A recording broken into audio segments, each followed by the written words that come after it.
Greetings, how are you this evening? It is Soccer Over There. It is your host, Nick Leafy, joined, as always, by my esteemed colleagues, John Nelson, Jason Longshore, Jarrett_Smith is in the house even, if he's not doing kitchen remodeling at the moment. But everyone is here. For all those who were part of the trivia evening for a great cause for the kids, for soccer in the streets, isn't that? It is. Oh, look at that. Look at that. If you stuck through that and maybe you were mid-table, John, maybe you're lower end of the table, just know that your money went to a fantastic cause. John, okay? what was the question that you are the angriest that you missed? Oh, good. There's always one in a trivia contest. Yeah. God. Wait, ask the question first because I want to know if I can get it. Oh, man. Yeah, don't give the answer, John, but which one was it? 50-50s, and I was kind of like, yep. Was it? First yellow card in CONCACAF Champions League history. For Atlanta United. Atlanta United. United's first yellow in CONCACAF competition. Who was it, Jarrett Smith? Oh, damn. First yellow card in CONCACAF history for Atlanta would have been... Okay, your four choices. Your four choices. Oh, there were three choices? Yeah. Yes. Choices. All right. LGP, Joseph, Bello, and Escobar. Those are your four choices. I'm inclined to say Bello, honestly. It's kind of a wild card. You would have been the second one to get that right. Only one person got it right. LGP's too easy. Joseph doesn't... You gave the answer out to him, and you would have missed it. You would have missed it. I would have missed it. I would have gone Joseph. You would have missed it. I'll give you one, Nick. I said LGP. I'll give you one, Nick. That's a wise answer because God knows that man seemingly just... That's the trick. LGP is the trick answer. Yeah, of course. He is. He's the trick answer. Because anytime that man's around, like, yellow cards fall from the sky like Icarus. So, I mean, you're kind of... what are you going to do with that? Here's the question for Nick. We'll see if he gets it. Nike's first ever mercurial boots were designed for which player? Ronaldo. Yep. Bam. Done. Easy. That I know that because there was a guy at our school that had them, and I made a blood oath to own them one day. I wanted them so bad. They were too narrow. I couldn't wear them.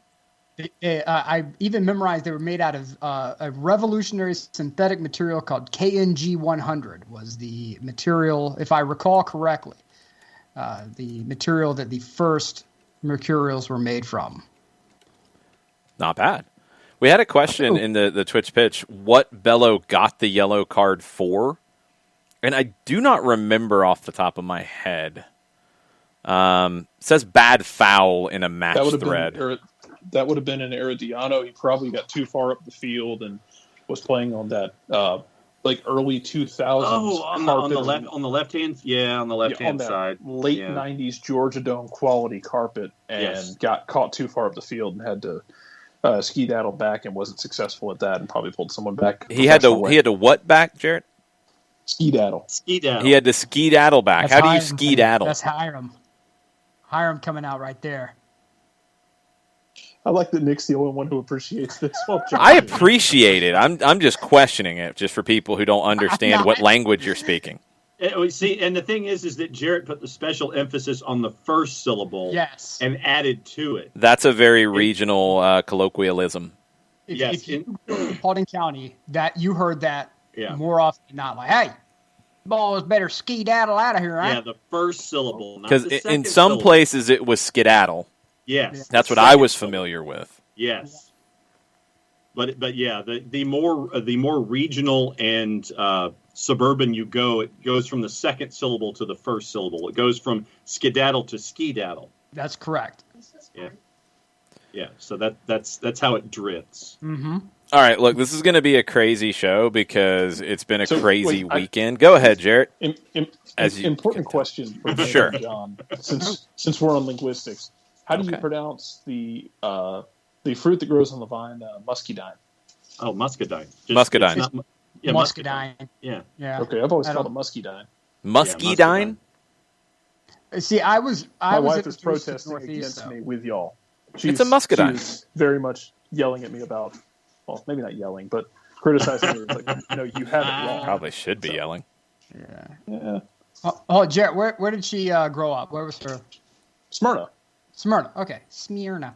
Yeah. So, okay. All right. No. See, I was infiltrated by the Northeast. So, it's this horrid hybrid accent that you typically hear like in Florida.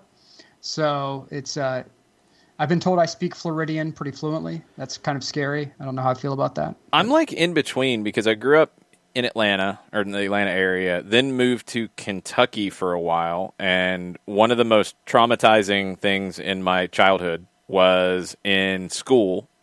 I said, I don't even remember what the context was. I said I was fixing to do something, like it was nothing. Yeah. Because that's what I grew up saying. Like that was what we said. Right. People looked at me like I was an alien in Kentucky. Uh-huh. I felt kind of bad that I was getting looked at that way in Kentucky for a colloquialism. Hey, what are you going to do? Fixin' to. So then I was afraid to say fixin' to ever again. Fixin' to. No, but fixin' to. I grew up there's here. No G. It's an apostrophe that separates. Yep. It's Fixin apostrophe TO, all one word. Yep. And you know what I mean if I say we're fixin' to try to have this show be on the rails, but we'll fail. No, we're already off. We'll fail. There are some big things to talk about. I mean, there's some big stuff in this hemisphere to get into, and we will. Let's start with a couple of things. We're going to start with something we've talked about multiple times on the show. The best 11 of all time from France football. Oh, yeah. That was finally completed. I did see that people... That's just now wrapped? Yeah, they did all the voting and all the stuff for it. I mean, France Football, the magazine, really drew this thing out. They got the best out of this. Well done. The Ballon d'Or Dream Team. And I did see that people were complaining because it's not like a normal formation. It's a dream team. Get over it. Yeah. I don't know what to say. Goalkeeper was Lev Yashin from the Soviet Union. 3 defenders, Cafu, Beckenbauer, and Maldini. You okay with Maldini being the Italian representative here, Nick? I'm all right with that. There are people who would recommend Baresi, but I'm more than A-okay with Maldini being there. 2 central midfielders, Xavi and Lothar Matthäus. Okay. The 2 attacking midfielders, Diego Maradona and Pelé. That's pretty good. Yeah. They're not playing wing backs, even though they drew it that way so you could read everything. It's a graphic. Relax. The center forward is Ronaldo, the original Ronaldo. And without question. The 2 wide forwards are Lionel Messi and Cristiano Ronaldo. I can't really beef. Solid. Yeah, I can't really beef too much on any of that. Uh-uh. The goalkeeper one, maybe, just because it's so far back. And I mean, I know he was amazing, but I never saw him play. He did actually coach a team in Atlanta at one time. The last game the original Atlanta Chiefs played, it was against Dynamo Moscow, and Lev Yashin was the coach. 1972. There's your crazy bit of trivia tonight. Well then. He brought Dynamo Moscow to Atlanta to play the Chiefs in I think it was a month after the season ended. It was the last game the first version of the Chiefs ever played before they came back in 79. I have no problem with the recency bias with Cristiano, with Messi, with Xavi in here.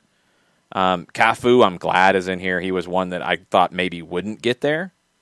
Right. Matthäus, Beckenbauer. So let's do the math. You got 1 Soviet Union, 2 Germans, 1 Italian, 3 Brazilians, 1 Spaniard, 1 Portuguese, and 2 Argentines. Okay. It's not bad. How mad are the English? I find it funny that there's only Uh-oh. 1 Italian in there. Okay, well, here's the second. They won 4 World Cups. Oh, there's a second 11. I haven't seen the second 11. Yeah, look, they went 3 deep on 11s here. That's good. They needed to. What's the second 11? Second 11, in net, Buffon. Man, Manuel Neuer's got to be pissed. So, he is on the 3rd team starting 11. Mad German. Mad. 3 at the back for the second starting 11. Left to right, Roberto Carlos, Baresi, and Carlos Alberto. 4 in the middle. Di Stefano, Rijkaard, Pirlo, Zidane, and then up top it's Ronaldinho, Cruyff, and Garrincha. I'm glad Garrincha got into the second one. Yeah, if they left Garrincha off, I would say that we need to do an armed assault on the country, but I'm okay with walking with it. Yeah. So here's your third team. Neuer in net. Okay. Defense, left to right. Breitner, Ramos, and Lahm. Glad Ramos got into the top 3 teams. I like that. Your midfield, left to right, Iniesta, Neeskens, Didi, and Platini. Didi's another really old school one, so that's one that I get. Okay. And then your 3 up top, Henri, Van Basten, and George Best. George Best is a third teamer? Yeah, I mean, he didn't really do anything internationally with the national team. Yeah, okay. I'll buy that. Also, the French. Yes. True. Yes. Yes. Yeah. I have expected the French to put a Scotsman on that list just to spite the entire nation of England. They couldn't find one. Jimmy Johnstone is going to show up on that list, not because he deserves to be there, but just to see what happens in England. So, wait a minute, now I need to check this. Did any English get in? No English in the top 2 teams. No Englishmen at all. Yeah, maybe that's a little bit of a French bias. I'm thinking. Maybe just a little bit of French bias. Yeah. Okay, all right. So hold on. I'll be the one who blows up our mentions. Who from England needs to be in the top? Which door is England? All right. Who would get in from England in the top 3 teams of all time? Anglophiles, chime in. This is your chance to blow up our mentions. I'm trying to remember who even just felt like a ripple in the force. I'm trying to remember who was even nominated from England. Bobby Charlton was nominated as an offensive midfielder. That's what I would have said. Yeah. Okay, I'll buy that. Bobby Moore was probably nominated as a defender. Yeah. I don't think Rooney got a nomination. Beckham probably didn't. If I'm going full hipster on y'all, Paul Scholes, but he's not getting into the top 3 teams. Nope. Yeah, it's probably Bobby Charlton. Yeah, I would have said Sir Gordon Bobby Banks, Charlton, maybe as a goalkeeper. Maybe if I wanted to get Yashin out to go more recent, and move. Yeah. Maybe he's the third. Maybe. Yeah. What a shame! The first time that Steven Gerrard hasn't been able to slip into place. Oh wow. I want you to be nice until it's time to not be nice. Evening, Dalton. Jeez, Wow. Jarrett. That was amazing. That's horrible. That was like the science fiction movie where the cruise missile just comes in out of the clouds out of nowhere, just blows everything up. It's like nice and quiet. You hear like the little orchestral music. Like the children's choir is playing in the background softly, and here comes the cruise missile, blowing everything up. That's just what happened here. Jarrett_Smith. We are getting some votes in the Twitch pitch. Roy Hodgson played in the 1800s. He's old school. He should have got in. I like it. Emil Heskey from KFC. I like it. That's awesome. If we're doing this, then like Peter Crouch. For set pieces only. Alan Pardue to manage. Big Sam. There you go. Big Sam, manager. Big Sam to manage all that talent. Oh, yeah. Wow. Yeah, good times. Y'all are the most negative Ballon d'Or manager ever, Big Sam. I thought Jarrett was brutal, and y'all are coming in with even more fire. Hey, it's a late show. So Winter Wind, here's some controversy for you. I didn't see this. Right. France Football turned to a popular fan vote version. They had experts who voted these 3 teams. So in the fan vote, there were 3 changes between the 2 teams. Buffon came in for Yashin. Okay. Agreed. I get it on a fan vote. Yeah. Pirlo replaced Lothar Matthäus. I don't know about that one, and I like Pirlo. And Zidane pushed out Pelé in the fans' 11 for France football. It's France again. That's just wrong. And if we're going 1800s, I'm just going to put John Thompson in there since he probably would have been a great one. He's got a skull crushed in at a Rangers game when he was playing for Celtic. So if we're going to go back to the 1800s, let's get weird. Zidane over Pelé. Yeah. Good job, France football. We'll get right on that one. Gustavo comes in to fix everything up. He says, Gustavo. This and all best 11s are made by marketing bureaucrats. At least you have to do one best 11 by every FIFA associate, then elect from that list, and you have to make an 11 with World Cup champion players exclusively from the 8 countries. This one, they had a list of experts. I can't remember what you had to do to be an expert to get into the voting. I'm an expert. No, I don't think it was that simple, John. I don't think you got into the voting, did you? No, sadly. It was not in my email. Yeah, you missed that one. It might have been in your spam filter. No, you're not the SPFL. Yes. Me and Neil will check our spam filter. Yeah, sure. It's pretty good. I think the experts did pretty good. The goalkeeper one's maybe the one that I have the most beef with. Yeah. And it's not a knock on Yashin. It's just, none of us really saw him play. We're going on things written from long ago, and he didn't really do anything at the club level because he was playing in the Soviet Union at the time. So, I don't know. Okay, so that was finally done. I still don't know why they couldn't do a Ballon d'Or this year and give it to Robert Lewandowski. Okay, so here's the numbers on Yashin. I just saw this in the story. How do we know these are real? That's what I'm saying. 74 caps for the Soviet Union. Okay, that's probably real. 812 matches in his career. Sure. Believed to have saved around 150 penalties, 270 clean sheets. Believed to have saved? Yes. Penalties? Uh-huh. This is like Josh Gibson territory. This is like Josh Gibson territory. When we talked about him before, where you're like, Josh Gibson hit 900 home runs, y'all. It's like that. From everyone who talked about seeing him live, I kind of believe it from what they've said, but without the actual stats, you're kind of like, where's? I will believe the reporting that people have done to piece together box scores from the old Negro leagues far more than whoever did the stats from the Soviet professional, which weren't really professional, which were sort of professional, but really amateur because they played in the Olympics and all that stuff, leagues. I'm not really trusting those. You can't really trust anything that came out of the Soviet Union during that period anyway. I mean anything from the 1910 to 89. Yeah. I mean, just keep in mind, with Chernobyl, what they say the official death toll was from Chernobyl, 30 people. Yeah. Yeah. So Yashin to me is one of those guys who falls into the mythological category. And that's the one thing you always hear about Pele as well, right? We heard Pele did this. We heard Pele did that. And it's Babe Ruth, right? The same thing with Babe Ruth. At least we got some video on Pele, though.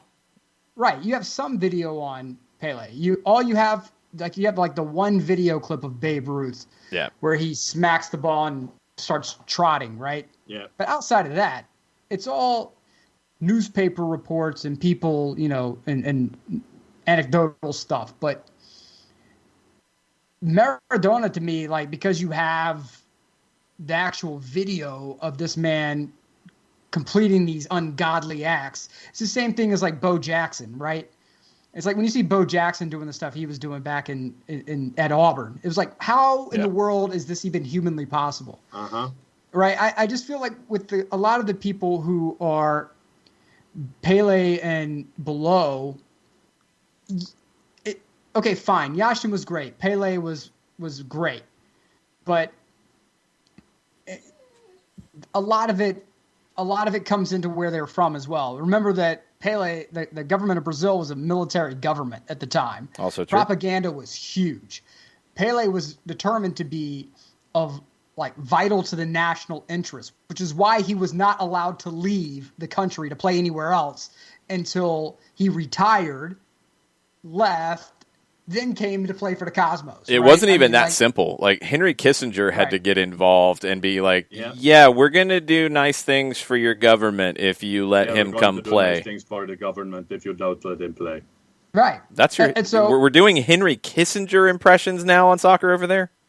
Yes, we are. Yeah. That's what happens when you have a political science major as a part of the staff. Bruh. That's actually not a bad Kissinger. That's actually not a bad Kissinger at all. Very, very low. You have to kind of talk like this. But nothing about this is comforting that he's able to do a good Kissinger. Nothing about. Yeah, I know. I'm like, where does that come from? Man. The Twitch pitch is still off the rails with the rest of us. Jason Nix with some very important research from Soviet Union soccer leagues. Putin was never scored on. Never scored on. Never. Amazing. It was Kim Jong-un or Il. Incredible players, all of them. Unbelievable players. Yeah, it's amazing. Where's the FIFA gold card? I want the FIFA gold card on Un and Putin if I can get those. Anyone out there who's willing to trade those in for FIFA bucks, let me know. Can make some trades. All right, we got another update on stuff. So Bob Williams of Sport Business has a thread with background info on Atlanta United getting into the CONCACAF Champions League. First, it was a decision made by U.S. Soccer, not CONCACAF. CONCACAF is expected to ratify the proposal this week, according to Bob Williams. Second, the reason for the decision is that the U.S. Open Cup spot does not exclusively belong to MLS. We've talked about this, and we wondered how this kind of worked out politically. U.S. Soccer controls that spot. U.S. Soccer had to make a decision that at least gave the USL and other leagues a chance to qualify. They had to open it up to all the members. Well, they didn't have an Open Cup this year, so they had to go back to the last Open Cup winner. They did not want to give that spot back to MLS for MLS-only achievements. This was the best they could come up with because they couldn't hold an Open Cup. So this was the decision they made. Hey, you know what? If you're mad about it, win the Open Cup. If you didn't win the Open Cup, shut your mouth. I mean, Minnesota tried. Then Chase Gasper missed a sitter in like the 93rd minute. Everyone from a team of what is it? The Toros down in Florida. Who do they play with? The Villages. The Villages. Yes. Yeah. So the Villages, like America's largest retirement community, also a hotbed for STDs, if I'm not mistaken. Total cheaters on the soccer field too. Oh yeah, huge cheaters too. Like absolutely cheated. Oh yeah. Yeah, and if they have a team and they have a shot at getting to the top, if Forward Madison has a chance of winning the U.S. Open Cup, and Atlanta United won it, Jason would just throw some. Oh my God, full Mingo! It would be amazing. Tormenta, South Georgia Tormenta, South Georgia Tormenta. South Georgia Tormenta are people down in Statesboro. Shout out to you all. They have a shot. You're getting shouts for the Florida Soccer Soldiers. That's true. Florida Soccer Soldiers. Everyone did it. But guess who won? FC. Christos. Yes. Because there's a difference, and I've said it before, between dreams and reality. And you can dream about Ford Madison winning the U.S. Open Cup, and you can dream about the Soccer Soldiers winning it. But reality is Mercedes-Benz Stadium. Reality is a trophy being hoisted up in the air with confetti falling down. And if you don't like it, you have one choice, baby, and that's to step up and get the biggest house on the biggest hill on the biggest side of town. But you don't have it. What would you do with it anyway? Would you put it in your pickup truck and ride around town next to that golden retriever you call a woman? Is that what you would do with it? No. No. He just turns into Flair every once in a while. We got that trophy in a limousine with 13 women going, woo, woo, woo, woo, and us going, woo. And you don't like it, do you? Because we were born with a golden spoon in our mouths. You don't like it, do you? It's okay. You know why? Because there's that old adage, everybody wants to hear you're doing pretty good. Nobody wants to hear you're doing better than them. And our whole existence, we've done better than just about everybody else. And you don't like it, but you better deal with it because it's going nowhere anytime soon. We're going right back to the league, baby. Woo! Aye. Jason Nix is backing you up. Oh, what the hell just I don't know, Jarrett. Jason Nix points out. Go ahead. I said the night when I jumped on Friday night and this broke as I got on the air with you, Jason, I would like to apologize to absolutely nobody. Jason Nix with a good point. The last 2 MLS Cups, the viewership was 800,000 plus. Atlanta Portland was 1.5 million. Bang. Don't know what to say. You don't like Duke. You don't like Duke in March Madness, but they win trophies. They do. You don't like UNC, but they win trophies. Well, Duke wins trophies when Duke wins trophies when Coach K doesn't sit out the non-conference schedule because his team's not very good. That's all right. That's a punk move. I mean, He's lost his edge. Yeah, and if that's something you could have done, Roy Williams has been doing that for the last 5-6 years. He never had an edge. Coach K used to have an edge. All I'm saying is, you don't like the Blue Bloods, but you want your league to live. You need the Blue Bloods in. It's true. I don't like Juve. I hate Juve. But Serie A's better when Juve's good. And Serie A's numbers go up when Juve is good. Everybody doesn't like the Los Angeles Dodgers, but when they spend north of $200 million to keep a payroll in, and they have some of the greatest talent that has ever been 60 feet, 6 inches away from anybody bringing a piece of lumber trying to make contact with it, and they don't do it, that creates a bit of a problem. I believe that's referred to as a you problem, sir. You problem. All right, Nick, you're in a good mood, right? The same argument. I'm in a good mood. Why you about to bring me down, Jason? No, I'm going to elevate it even further. Let's go.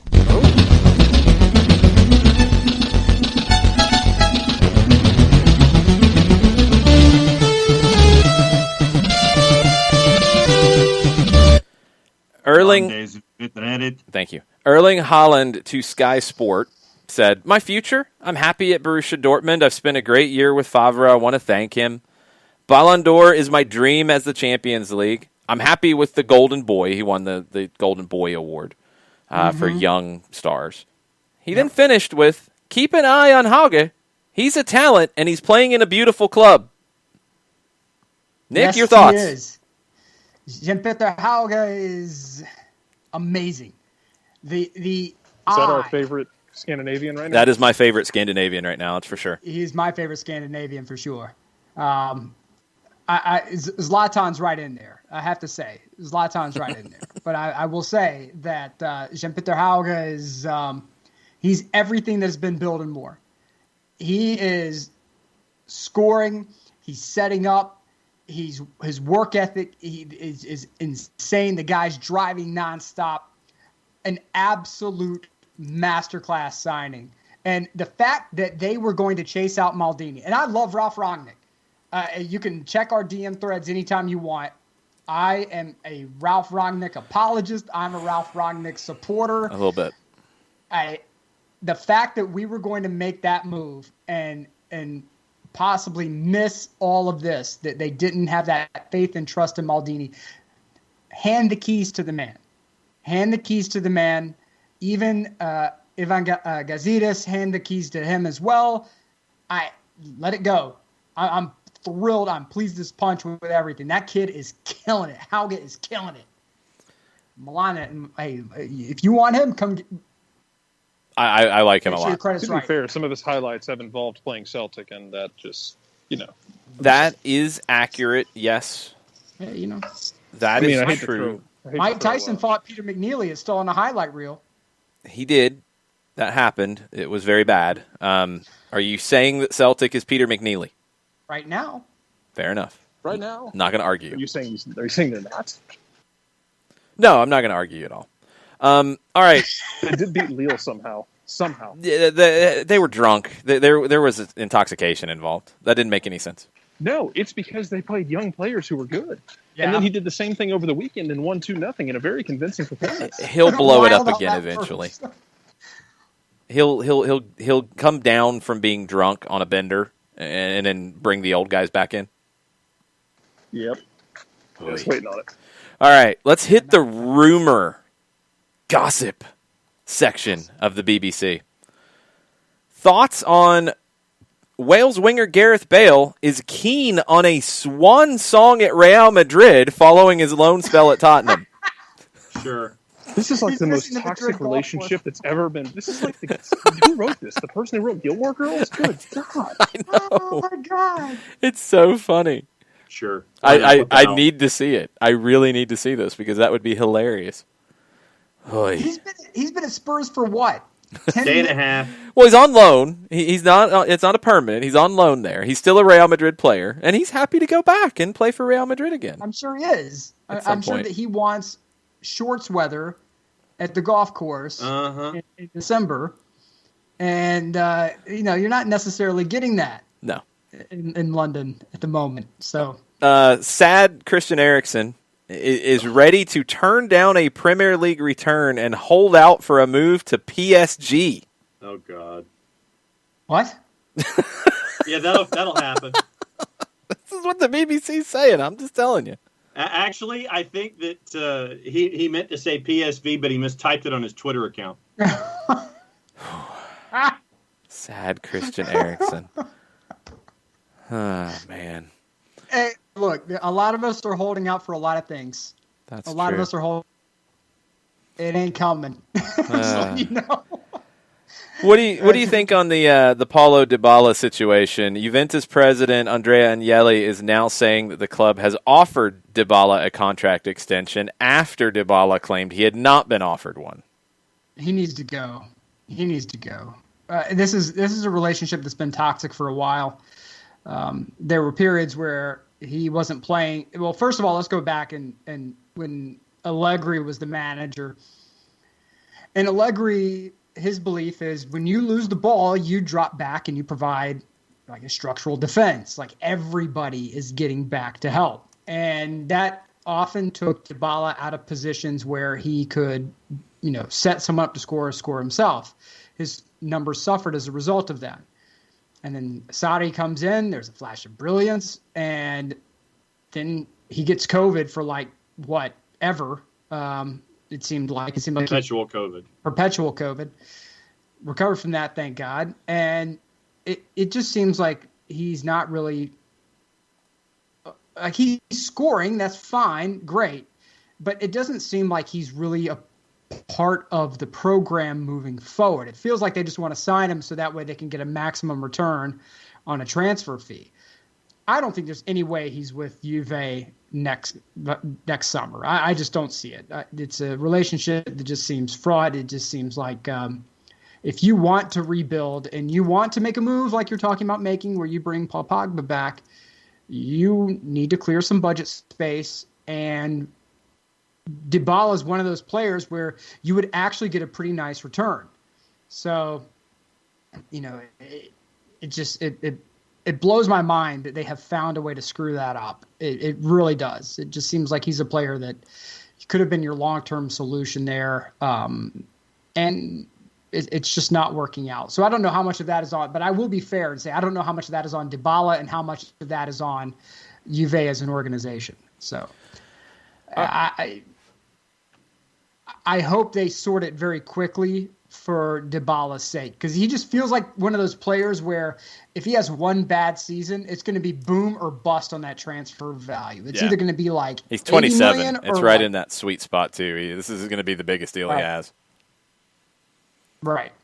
So we'll see how it goes, but it just doesn't seem to be working out there at all for him. All right, we're going to try a new intro because I think this is worthy of it.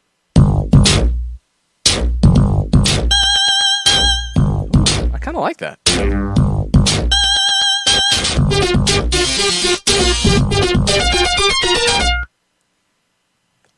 It says Sega Mega Drive. That's a Sega track? Sounds like the background music of I want to see if you can Breaking Two. Something. Of what, Jarrett? It's a Goal on Globus production. No, it's not. What, Jarrett? It sounds like a backing track during like an early level of Double Track. Wow. Yes, Jarrett got it right. Oh my God! Wow. It says Mission to the Industrial Area. Wow. Jared got it Before right. me, mortal. That's amazing. That's going to be our new intro music. 32 this week, but I know that because I played it on my stepbrother's Game Boy as I ran down his batteries constantly. Jeez. That's going to be our new intro music when we talk Champions League and Europa League. And we're going to start with the Europa League draw. I'll tell you why. We said this on the trivia today because Kevin Egan had a question related to it. The top 5 leagues in Europe, right? The current leaders in those top 5, Tottenham, Leverkusen, Real Sociedad, Milan, Lille, all in the Europa League. It gets better.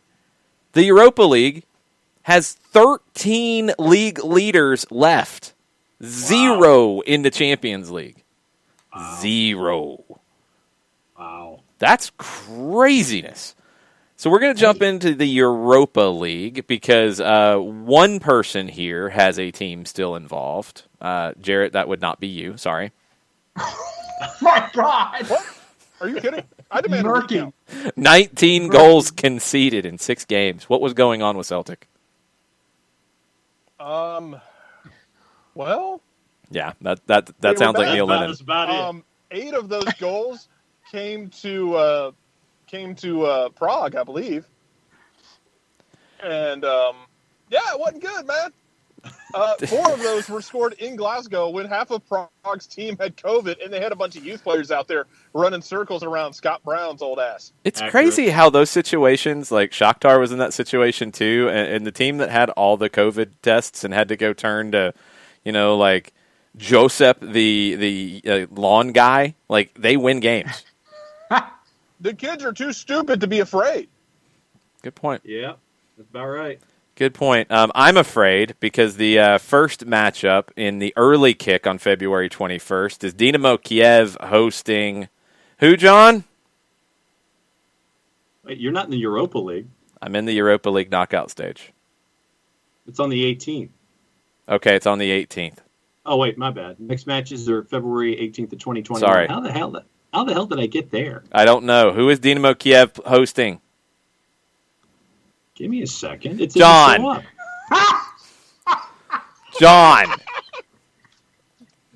I try to set you up for this garbage, and you ruin it. I'm sitting here looking at like Europa League competitions and everything, and it's like gold. It's like February 21st. Are there things that make you angry? Can you get blue balls from audio mediums? Oh my God! No! Just because he wants me to go Brugge. God, I was trying to give you your gimmick. Let's sit around and watch Grandpa figure out the Roku. Oh my God. Okay. I didn't know we were talking. I thought it was something around the corner, and I'm sitting here looking at the date, and it's like February 18th, and I'm like, do I have the right page up? The draw was today, and Dynamo Kiev hosting Club Brugge. We're going to leave that one to the side. Brugge. No, it's even worse that way. It's even creepier. Nick, that's just like Lon Chaney. Yeah, that's really bad. Nick, if you can recover Milan, you afraid? At the moment, yes. There's been a little slip in form for the moment, and that's just because injuries have started taking their toll. And it part of what Milan's doing right now is built upon an insane level of belief that they have in each other and their manager and the club. It seems like they really genuinely get along with each other. And Zlatan is driving this train. So word is he's back in training. That's great.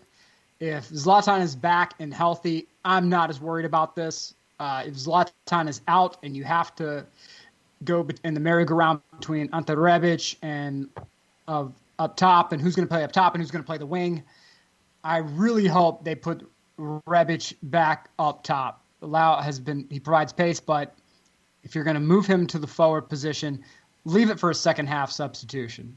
Don't have him start up there. It's just not the same. So if they can work that out, I'm okay. If they can't, I'm a little nervous. But hey, look, I'm thrilled. Well, right now, it's house money. Who don't care anymore. Yeah. Let everybody know who Celtic could have been playing if they hadn't been wet garbage. No, because Celtic would have gotten the second spot. And Celtic that would have been bad too. Lille for no good damn reason is why Milan ended up with the number 1 spot. Yeah. Thank you. Yeah. It's the least we could do. It's literally the bare least we could do. Like a sloth moving from one branch to another, it is the least Celtic could do. Well, that puts Milan into a match with Red Star Belgrade. And Lille falls into a series with Ajax.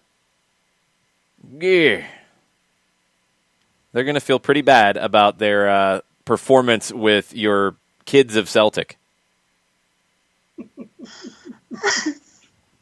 They should have kept an eye on David Turnbull's goofy-looking ass. Wouldn't have had this problem. Instead, now they get Tim Weah, who scored a beautiful volley against Celtic, by the way. Like, off a corner, played it back to the edge of the 18, and he just went full Willie Mo Peña and swung hard in case he hit it and buried it in the back of the net. Y'all's buffoonery is attracting bots who are typing like Cam Newton in the chat. Lille and Ajax.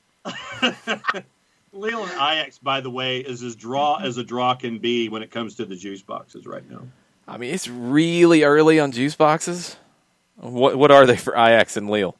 Plus 163 and plus 162, so basically even. Yeah. That's a good one. I think Benfica and Arsenal's a really good one. Is the hipster matchup Red Bull Salzburg and Villarreal? I think any Red Bull team's the hipster matchup. Oh, yeah. That's true. Yeah. You get Villarreal thrown in there, it just adds to the hipsterness. It does. Granada and Napoli. Manchester United and Real Sociedad is not what Ole was looking for in the draw. You don't want the leaders of La Liga in the draw. Nope. You would have liked to have gotten somebody else. Nope. You know, like They're a big club, though. they are. They act like it sometimes, occasionally.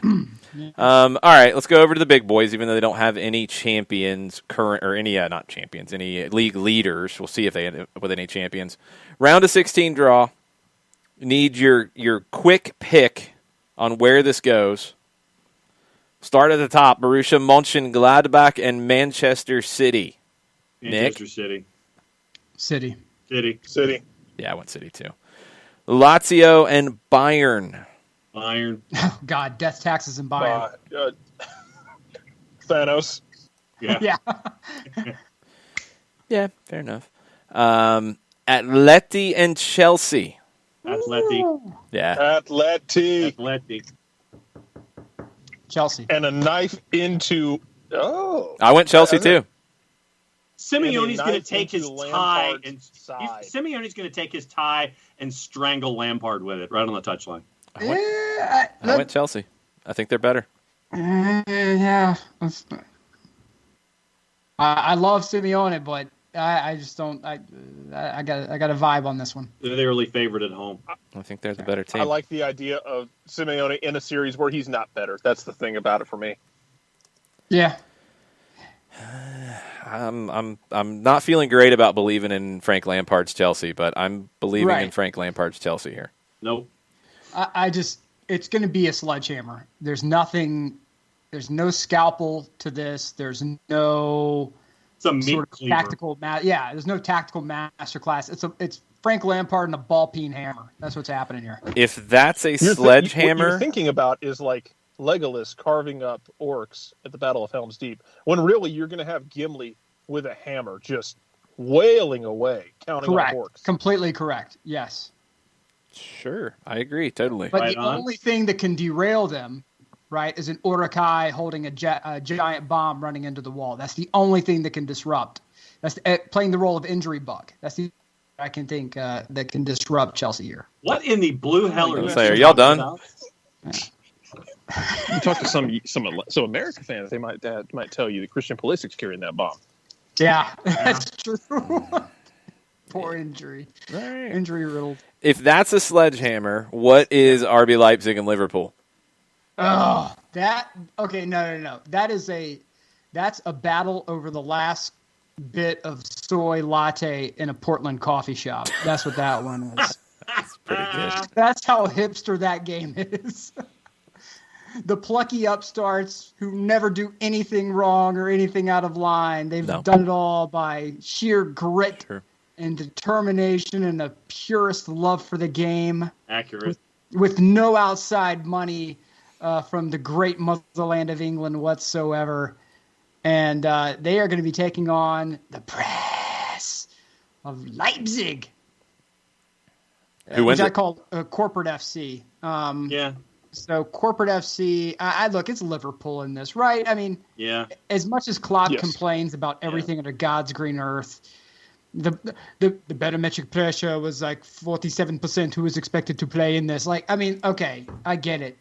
It's schedule congestion, the weather, injuries, COVID.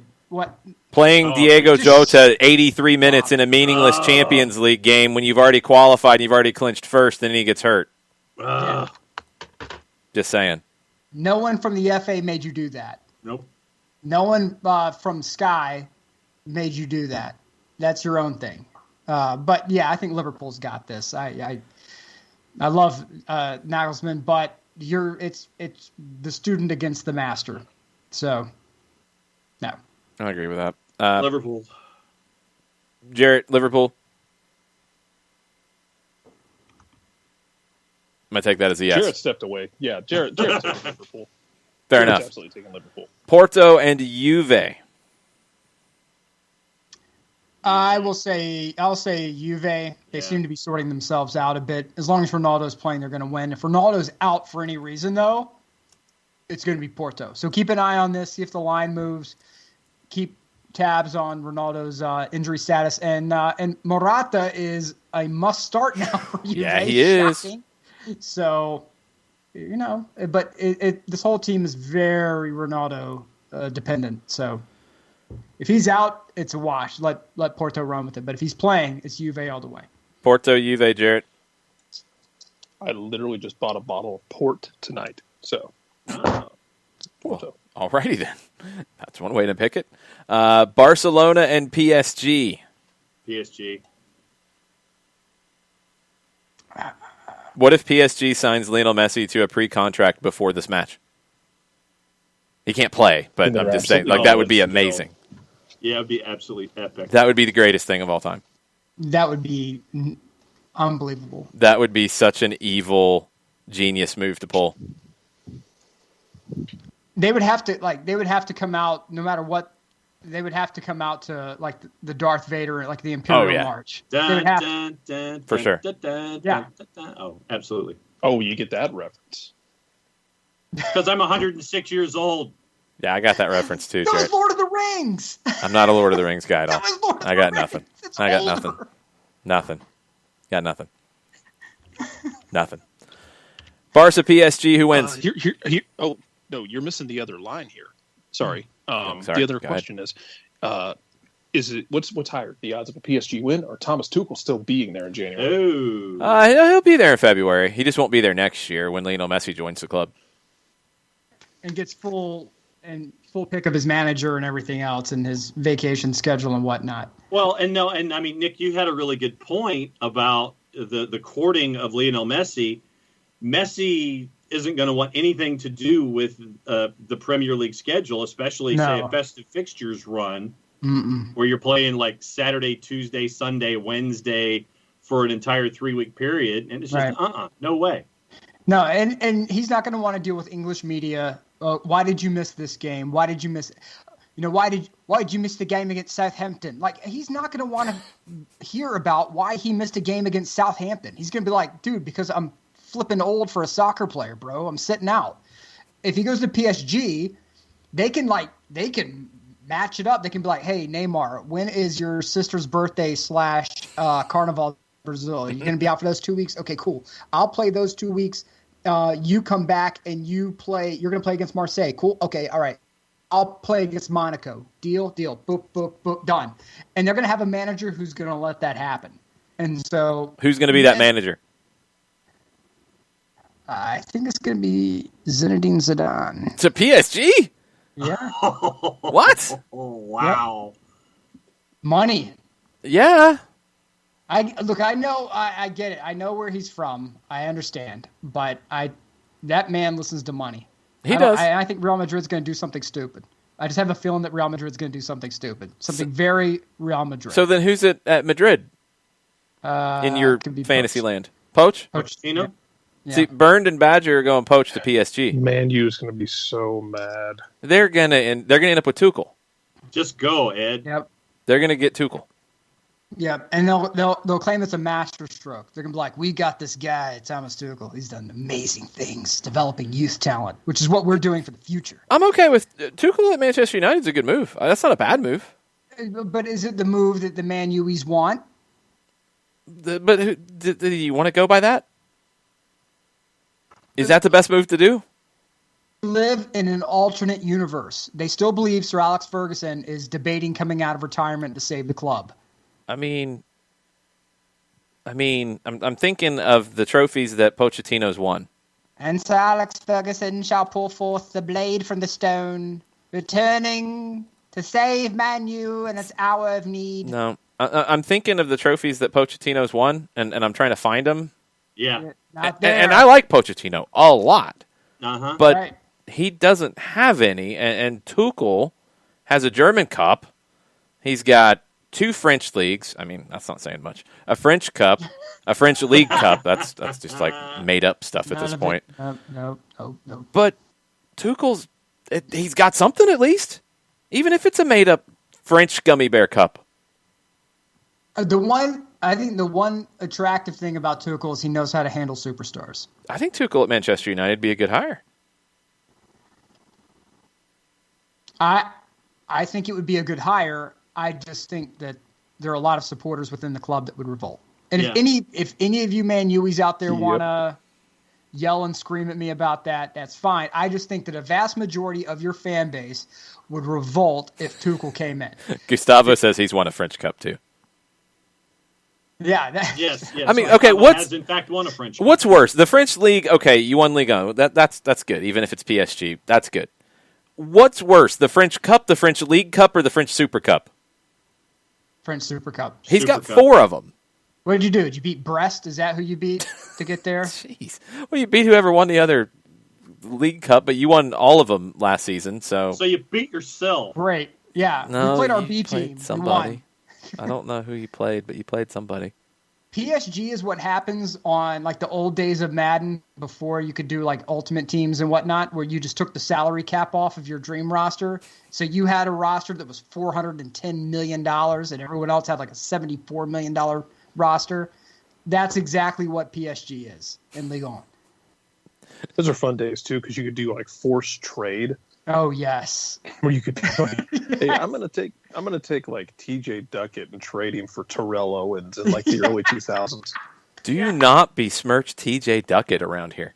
Softest power runner ever. Well, that's true. TJ Duckett. Oh man, the DVD backfield.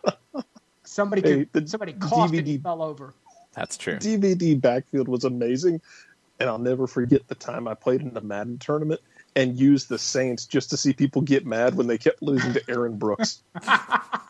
A couple of comments. Aaron Brooks could play, man. He didn't have any talent around him. He had Joe Horn, and that was it. Dante Stallworth, Deuce McAllister. Yeah, he had some talent.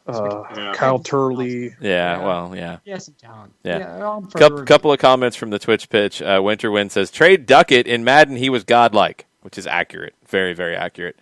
And YouTube says the Duchess could win a French Cup with the PSG roster.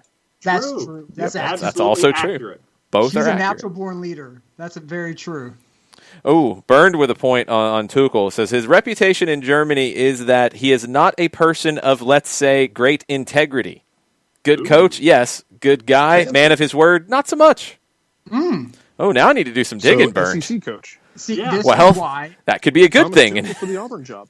There you go. I will put our show to the Pepsi challenge against just about anyone else out there because of people like Byrne, people like Gustavo, who are on the Twitch pitch, who chime in. We are getting worldwide information coming in from Europe, from South America. We get it from the people who are on the ground. I'm just saying, I will take the Pepsi challenge. Didn't we have a listener this morning from Hungary? Yes, from Budapest. Yeah. Let's go. Yep. We welcome Atlanta United fan who was in Budapest listening.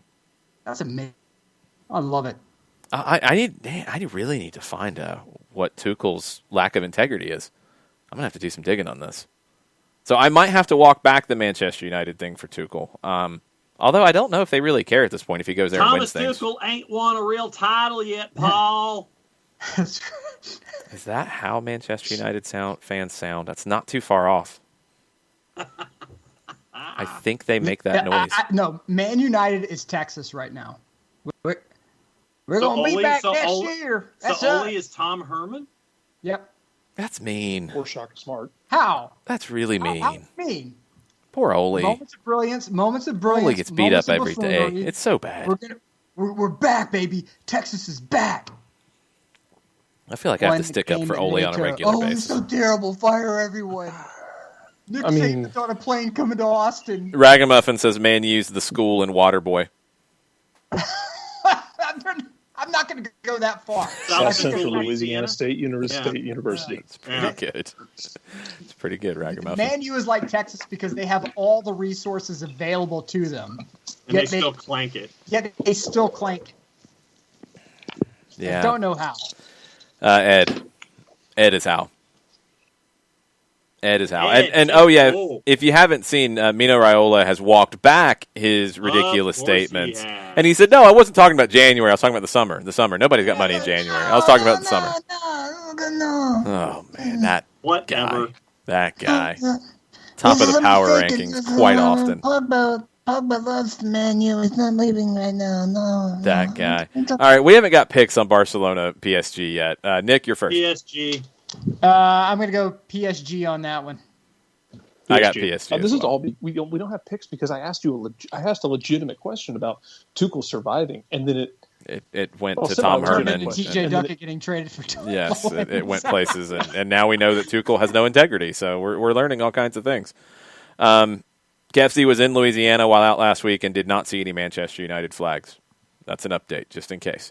Yeah. All right. If we had the Leipzig-Liverpool hipster battle du jour, then what is Sevilla and Borussia Dortmund? Those are the hipsters that were hipsters 10 years ago who went corporate. Right. No. These are like these are the ones who kept it real. Huh? No, Sevilla and Dortmund, that's the hipster matchup. Leipzig's the one that went corporate. Liverpool went corporate. That's very true. Sevilla and Dortmund are like the old, like crunchy guys that eat granola every morning at the coffee shop, and they don't like the chai latte. No, the chai latte is garbage. They can tell you about every sea level cut from The Cure. Yep, what album it was a B-side for, everything, where it was played first in concert. No, that's Leipzig. That's Leipzig. They're telling you that the Disintegration B-sides are better than the album. Right. So it's NoFX, the soccer team. Yeah, I didn't know NoFX fans were like that, actually. I learned something new. Well, no, I mean, but not the fans necessarily, but NoFX just being like, Fat Mike just refused to do pretty much anything that could be construed as selling out ever. So the Sevilla Dortmund match is Fat Mike, Fugazi, and the old school goth Cure fans wrapped all into one package. Because everybody will tell you this is the best matchup. Who wins it, Sevilla or Dortmund? I'm going to go Sevilla based on the coaching turnover at Dortmund. They've got their guy in place. He's going to finish the year out. They got a guy in place. That's great, but you're trying to put in a tactical plan very quickly against Sevilla. There's going to be. Look, is Haaland playing? Probably by then. He's a game changer. I don't know. Our boy Gio Reyna's in there, right? Lopetegui wants to argue with you. Lopetegui can argue with anything he wants. Sevilla's pretty good. He can argue the sky's blue. That doesn't mean that, if it's a cloudy day, that don't make it true. You know what I'm saying? It's a gray sky right now, my man. Argue with whatever you want. Argue with the mountains. I don't care. What's Lopetegui got to say to me? He didn't get fired, and Borussia Dortmund's coach did. That's what he's got to say. Don't lose to Stuttgart. No, don't do that. Yeah, don't get whacked. Don't lose in Stuttgart. Yeah. I feel like going to Stuttgart is just a questionable idea in general. That was horrendous. There's tremendous talent on Dortmund's roster, and they got shellacked. That's why Cat got by fired. a promoted club. Yeah. Shellacked. You shouldn't, with that talent on that squad, you should not get walloped like you got walloped. That's why dude got fired. there's no reason at all why that team should. Dortmund should win this match. It's going to be on the details. It's going to be on stuff like set pieces that could undo them. But Dortmund should win this match. But I think the coaching change undoes a lot of the detail stuff that will win you games. If you have a lead, will keep a lead and will prevent stupid counterattacks from happening. This is the game that I believe I put a heavy disclaimer on, that I think it's Dortmund, but it will absolutely be reassessed as we get closer. Yeah. I am not in any way convinced of that pick. I want to take Sevilla, but Haaland scares me. If he's back and he's in flow, yeah, I'll probably lean to Dortmund, but this is one we'll come back to at the beginning of February. Faux show. Yeah. It's another night in the Argentine domestic play, and another manager has been sent off. Is he on a walkie-talkie? No, it's in stoppage time late in the second half. Atletico Tucumán and Bonfield, they're playing 10v10, which is always awesome. And the manager was just sent off in the 92nd minute. There's 6 minutes of stoppage time. He did go down the tunnel. He did not go into the stands or use a walkie-talkie or stand on chairs and yell at people. That was epic. I love this league. See, if I'm a coach in Argentina, I'm gonna have all the Big 12 teams have, like the big poster boards with like 4 different images, like George Washington, Gumby, a Big Mac, and a jetliner, and like just hold them up. That's the next evolution. People know what to do. I'm just saying it works. That is the next evolution. That would be amazing. That'd be awesome. Imagine a world where the Chili's Vegas send-off is just like another day. Yeah. Welcome to the Copa Diego Maradona. Oh, it's a Tuesday. That's right. And the coach has just got a drag, and he's just up there in like the 9th row. Yeah. No, he's screaming his head off. There's no just sitting chilling in this at all. He is screaming his full head off about falling down 5 rows of empty stands. All right, the last matchup in Champions League round of 16, Real Madrid and Atalanta. Nick, what's going on in Bergamo? Well, do we have a matchup for you? Oh, man. Look, Atalanta is going through some things right now. I don't know if you guys saw. They don't take a lot from Atalanta's 3-0 win at Fiorentina, even though my boy Cesare Prandelli came back to manage Fiorentina. They are a disaster. How much of a disaster are they? They are doing the player management retreat at the team facility, where they are not allowed to leave the team facility. They have to stay there and focus on tactical preparation. Oh, they're doing the Napoli thing? Yeah. Uh-oh. So the Ritorno, they're doing that. So what's happening with Atalanta is against the matchup with Midtjylland, Papu Gomez and Gasparini had a bit of a disagreement. A tete-a-tete? A tete-a-tete. Which then turned into full-on fisticuffs, which by all people who observed this, Gasparini got handled. And so... I mean, if the old man beats up Papu Gomez, he's got to, Papu Gomez has to just quit, right? But he's Gasparini's an old Italian guy. You never know. That's true. He may have a couple of blades stashed down in the belt. Point. He may have some brass knuckles tucked away. We roll really in weird ways. There's no telling. I can confirm this. The guy who was our engineer and camera shader one year at Georgia State, one of the first years we were in the stadium, old, crotchety, grumpy Italian guy, and he pulled a knife to fix something, and I don't know where that knife came from. Right. I'm not convinced it didn't just appear out of space.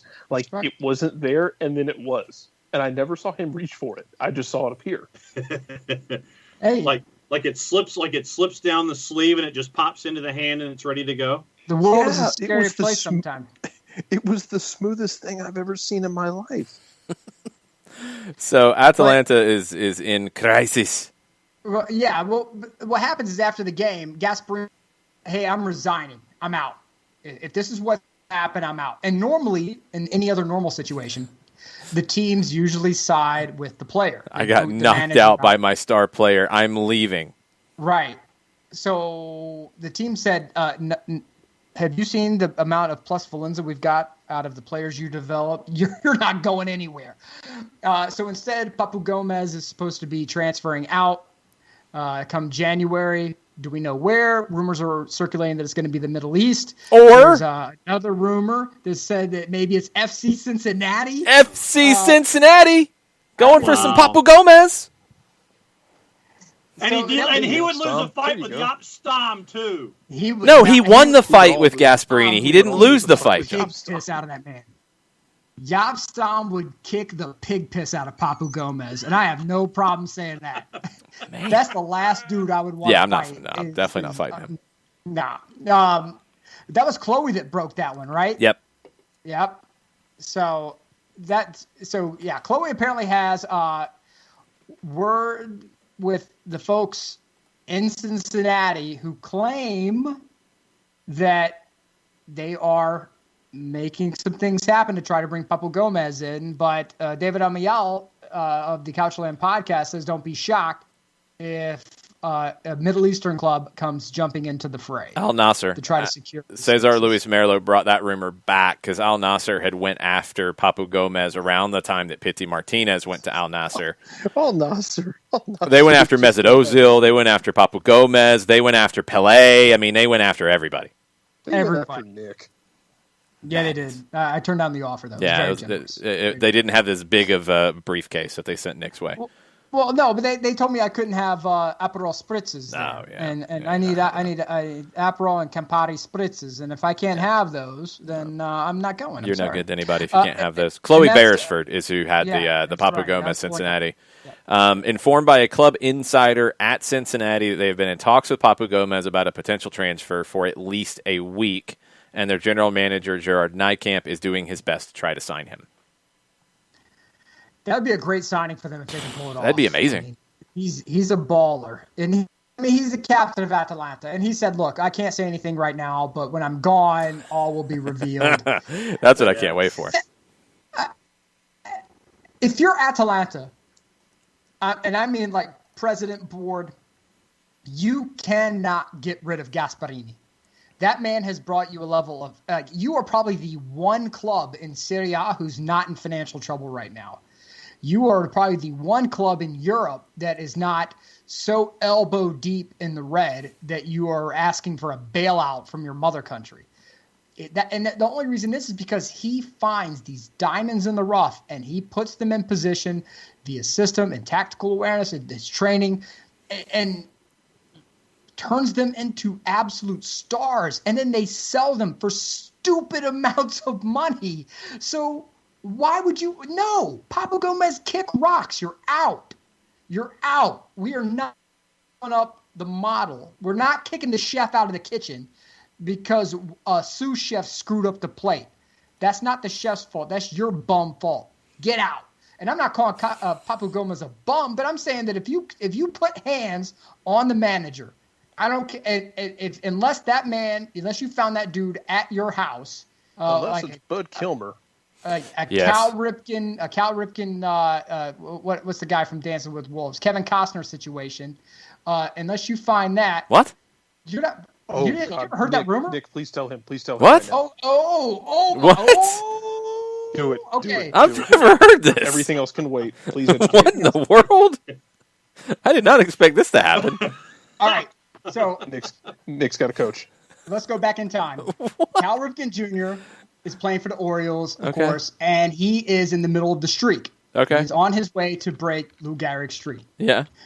He and Kevin Costner are buddies. Okay. Best buddies. And what movie was he training for again that he was shadowing Cal Ripken? Probably Bull Durham. Is it Bull Durham? The other one.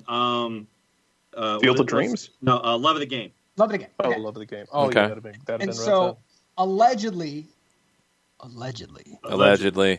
Cal Ripken Jr. comes home to find his lady with Kevin Costner. In to quote Jada Pinkett Smith, an entanglement, if we will. And this is all allegedly. If you will. Allegedly in an entanglement. And so... It was one way to phrase it. Cal Ripken goes nuts, allegedly cuts his hand, which means he would not be able to play the next day, breaking... Like, he would not be able to break the streak. The streak's over. So Baltimore engineers a power outage that game. The game is canceled. And then for a day, Ripken Baltimore became a South American soccer team. Seriously. Yes. And so they do a doubleheader later on. Ripken plays both games. The streak continues. Cal Ripken Jr. breaks the streak. That almost ended up because Kevin Costner got with Cal Ripken Jr.'s lady. We have been hoodwinked, bamboozled, led astray, run amok, and flat out deceived. That is my favorite all-time baseball legend. I've never heard that. And Kevin Costner pulled a fast one on his buddy. Good grief. Yeah. So if you ever want to know about why Baltimore had the power outage that mysteriously saved the streak, it is. So I got multiple things I need to research now. Yeah. I got to research that. I've had more people jumping in behind the scenes on the Thomas Tuchel not a good guy thing. Okay. Wait a minute. Yeah. We are officially off the rails. There are no train tracks here. Separate folks, and I'm not going to share who it is. It's somebody who's listening. They're not on the Twitch pitch, and on the Athletics Bundesliga podcast, they were talking about Lucien Favre being sacked from Dortmund, specifically referred to him as being a good man, as opposed to Thomas Tuchel, who they said is not a good man. Wow. No further information. Literally the Mark Richt argument, but okay, carry on. No, it's not about that. That part's secondary. It's about everything is back to Thomas Tuchel being a bad dude. Bad dude. I mean, Burns said that they probably wouldn't let him in the stadium if he bought a ticket. Like, what in the world did this guy do? Okay. I needed. Okay, go ahead. Yeah, provide. Well, no. Both Kevin Costner and Cal Ripken Jr. have refuted said story naturally. Naturally, yes. Naturally, yeah. Actually, two LA radio hosts were talking about the story on air. Oh, boy. And Costner heard about it and dialed into the show to challenge him on it. Wow. Call in, Kevin. He says, quote, I thought at first you guys were saying this was true, and if you were, I was going to take your heads off. If there is something alleged, I'd love to see someone come forward. No one will because they don't have the story to do it. There would be big money for a story like this, but it simply is not true. Look, I'm Crash Davis. If you want a rain out, I can get you a rain out. If you saw Bull Durham, I just go break the sprinklers. I don't know if Kelly or Cal, the night in question, had to go to the emergency hospital or something. I don't know. But what has been strung together is some kind of story.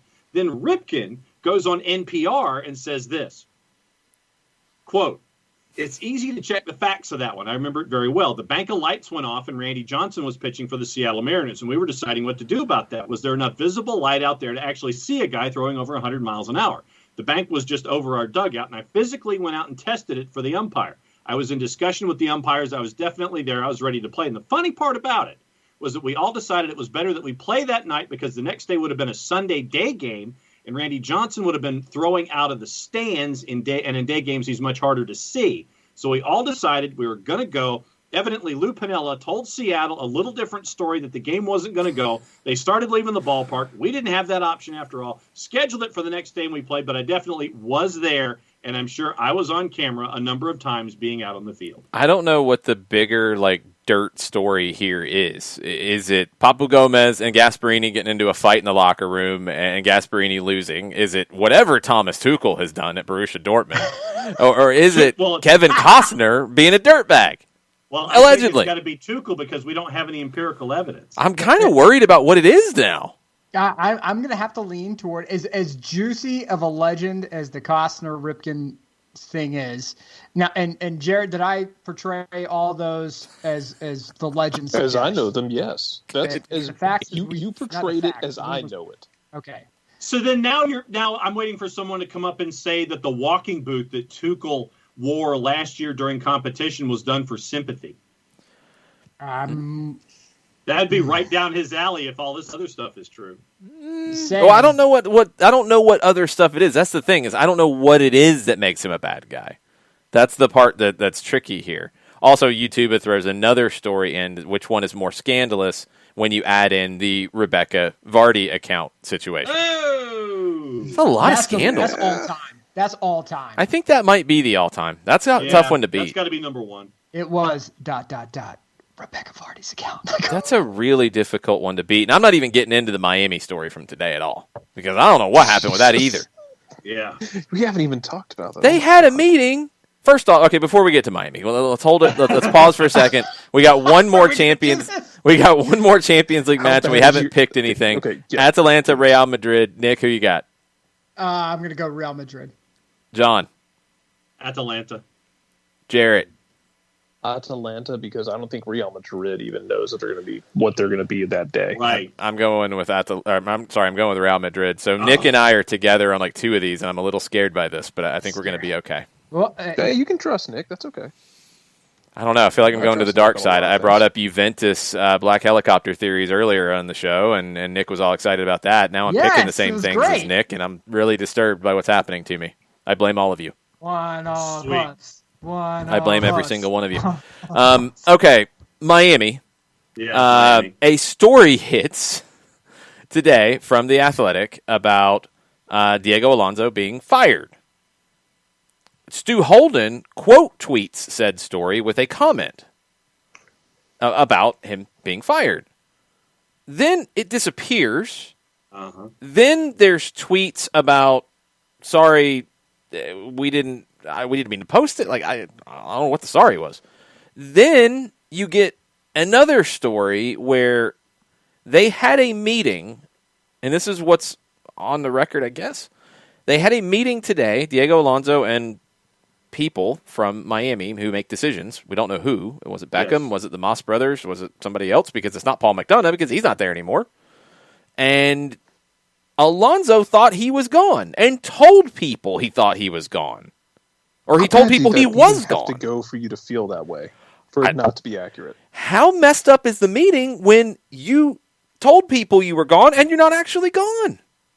Like, what? Mm-hmm. What happened? How do you get that wrong and report it one way?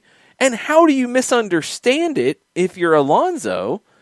And who is doing the talking to the reporters to get it out there?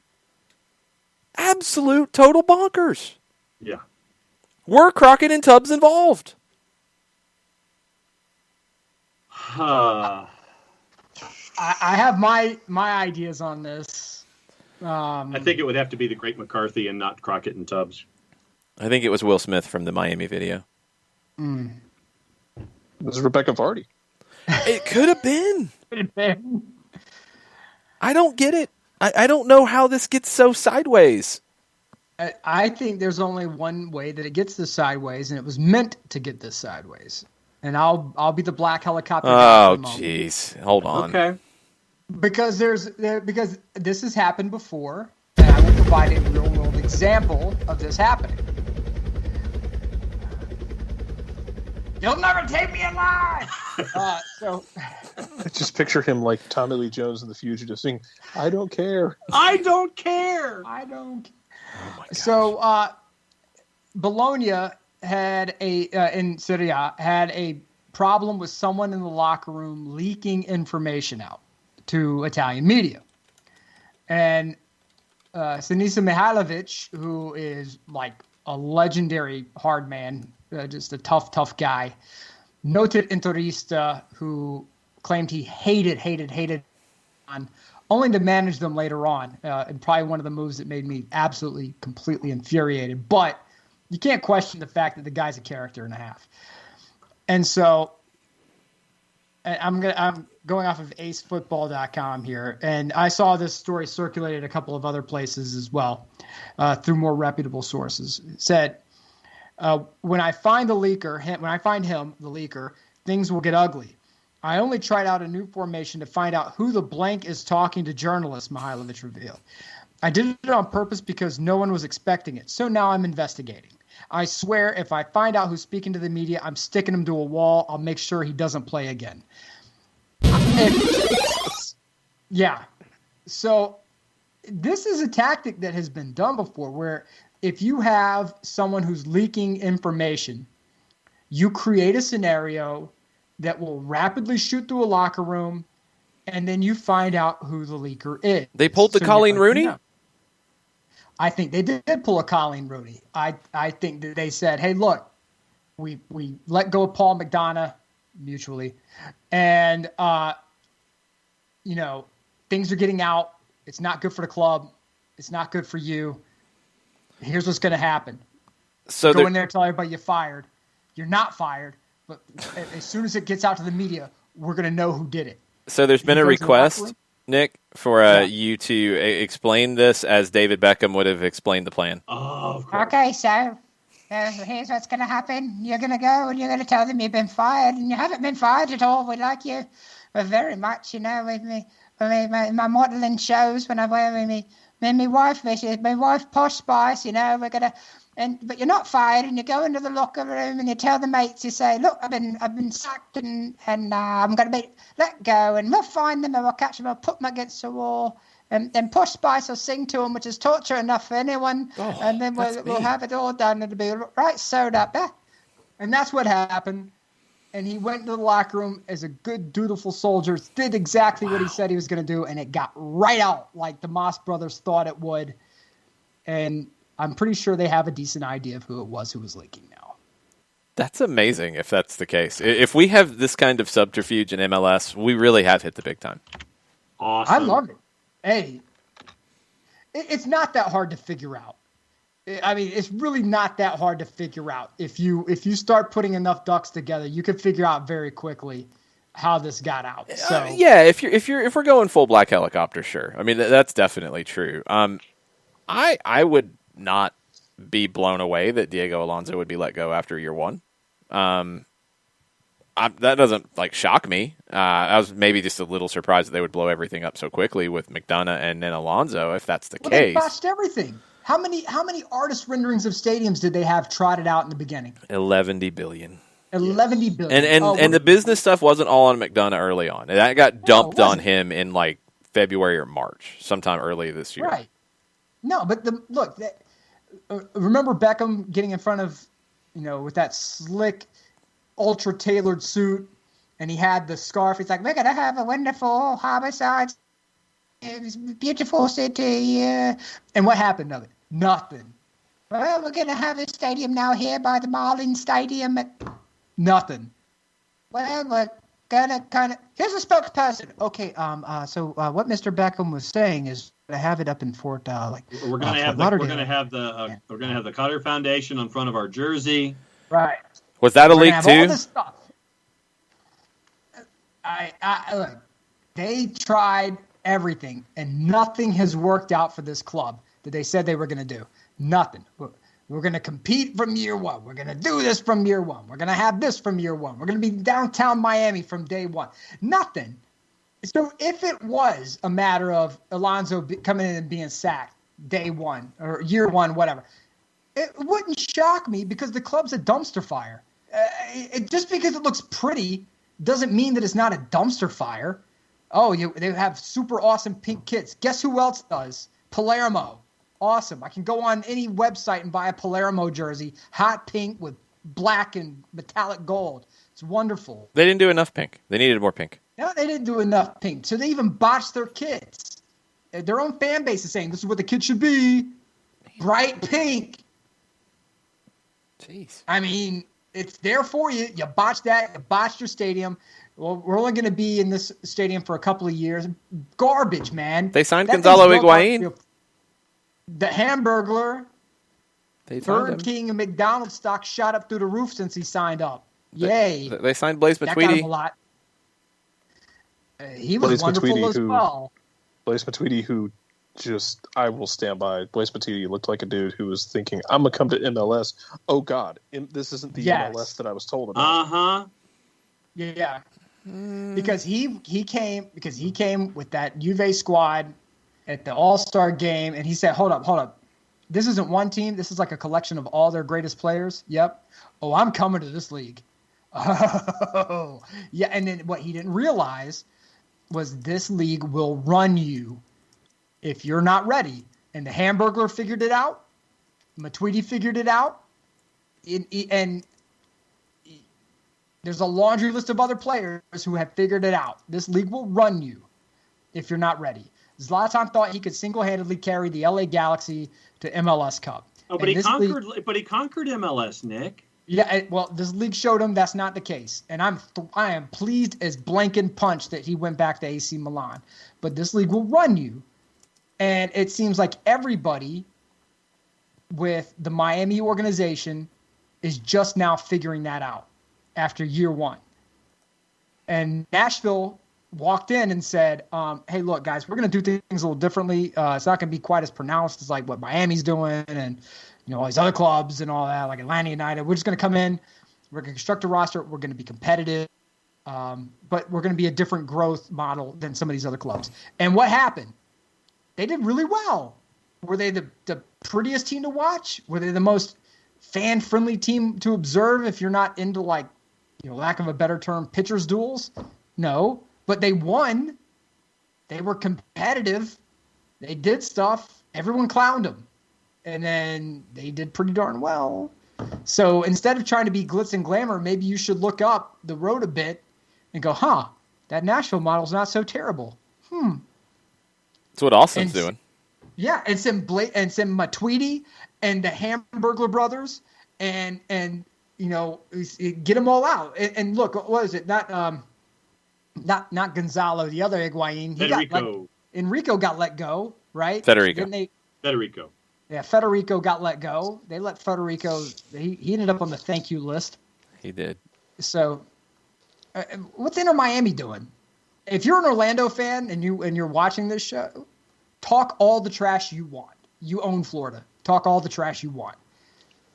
It took you a while if you're Orlando to get your wheels under you, but you seem like you're in a decent place right now with a good manager. You do have some roster construction that needs to be done, but man, oof. Buckle up. I'm telling you, that is the team to watch in 2021. I'm just letting you guys know. Just be ready. Hey, at least Orlando had some fun moments in the early days when they were right. When they were like the full on. Oh, when they were the cardiac cats, when they were like pulling draws and wins in the 88th minute over and over and over. Right. I just think it's hilarious. The Hamburglar, he's going to be great. On what planet? On what planet do you think you get that man? Yeah. Great at the training table. People were very, very excited about that. Very, very excited. Yeah, point it to me. Very, very excited. They need to start having the licenses taken away. If you were excited by that signing, you need your license taken away. You're not fit to drive. Probably.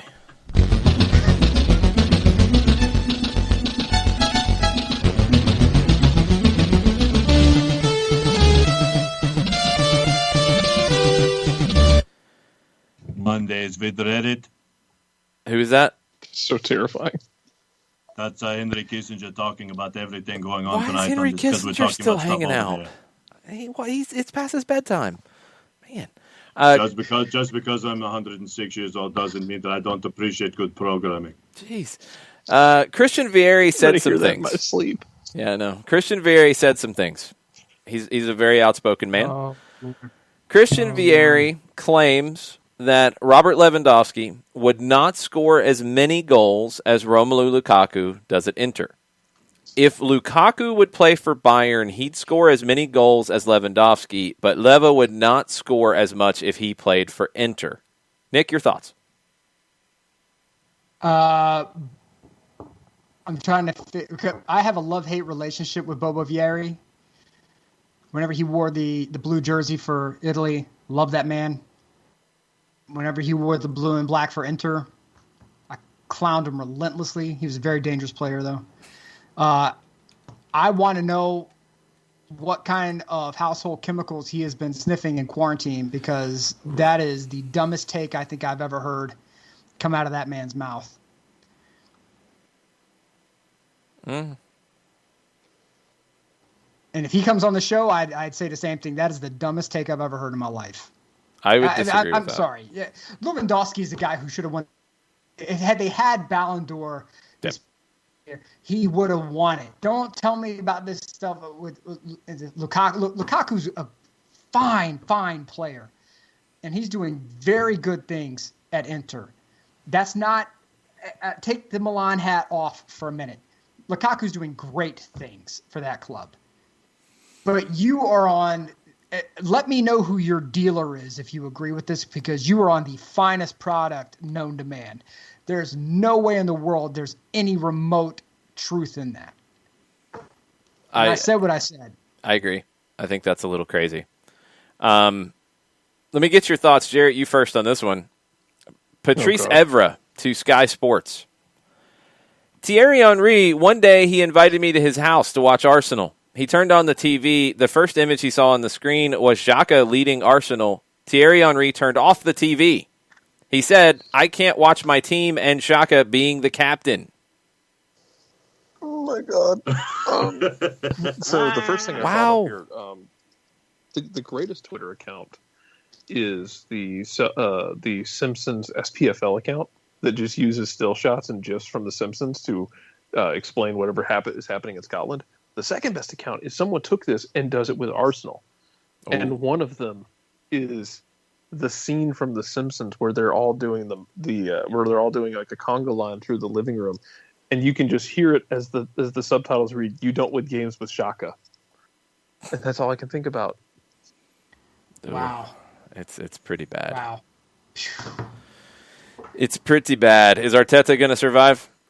No. How much longer does he survive? If festive fixtures blow up, then he won't make it past mid-year, a new year. I think he lasts to the end of the year. I think he gets to that FA Cup round in the beginning of January. If it gets bad, I think that's where they sack him. But who are they going to get? He was your legendary guy who came in. I'd like to see them. Maybe. Except he's a bad guy. I'd like to see them have some patience with him, because I think Arteta can be a good manager. I think he's shown you a little bit here and there, but he's gotten in this weird rut now where he's trying to convince you that crosses are good attacking soccer, and he's not doing basic things. It's very strange. He's Neil Lennon. I think he's a new manager. He has reverted, yes. He's a new manager who came from the Guardiola school and had great ideas on running that same or similar system at Arsenal. And then he got there, and maybe he saw that those players aren't Man City players. And so I can't win with that. So what can I win with? And then he did what a lot of new managers do, which is freak out and go with the one thing, the default method, which is, for the love of God, just hoof it in the middle and please God put it on frame. And I think that's where Arsenal is right now. He can get out of it, but he's going to have to, kind of die, either fall on his sword and just say, hey, look, this is what I was brought in to do, and we're going to go back to it, or, I'll see myself out. He's got to go back to the tactics that got him the job to begin with. If he can't do that, then, at least what you did, at least what you said you were going to do in the job interview, I'll put it that way. If you told the hiring manager, hey, I'm going to be at work a half hour early every day, I'm going to stay an hour and a half late, and you start showing up right on time and leaving right at 5 o'clock, well, you may not be in a job for very long because you're not doing what you said you were going to do in the job interview. I think the heat's just going to get to be too much. I think they're going to have to make a change. No, not for him. I think the heat's going to get too much to where Arsenal can't keep him. Yeah.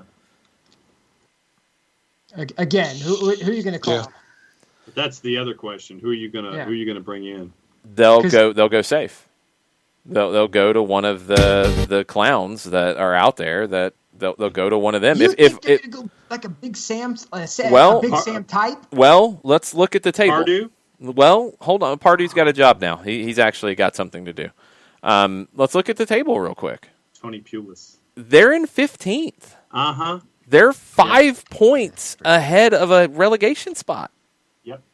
They've lost 3. They've lost 4 of their last 5. They've lost 3 in a row. I mean, you're getting into that territory where you got to go to some nonsense like that if it starts trending bad. That's the scary part. I mean, it's like, yeah, Ole has got some problems, but I mean, they're in 8th. They're 3 points out of a Champions League spot. Right. They're not looking down at Fulham, West Brom, and Sheffield United and saying, crap. Well, there's always Patrick Vieira. Well, yeah. That's not bad. All I'm saying is if you're an Arsenal fan, you're getting into Milan territory where you're starting to burn through your legends. Any legend with a coaching license is going to be on the list. Oh, I know somebody. He'll be back. We'll talk about him in a minute. Nope. Actually, screw it. We're going to that now. Let's go.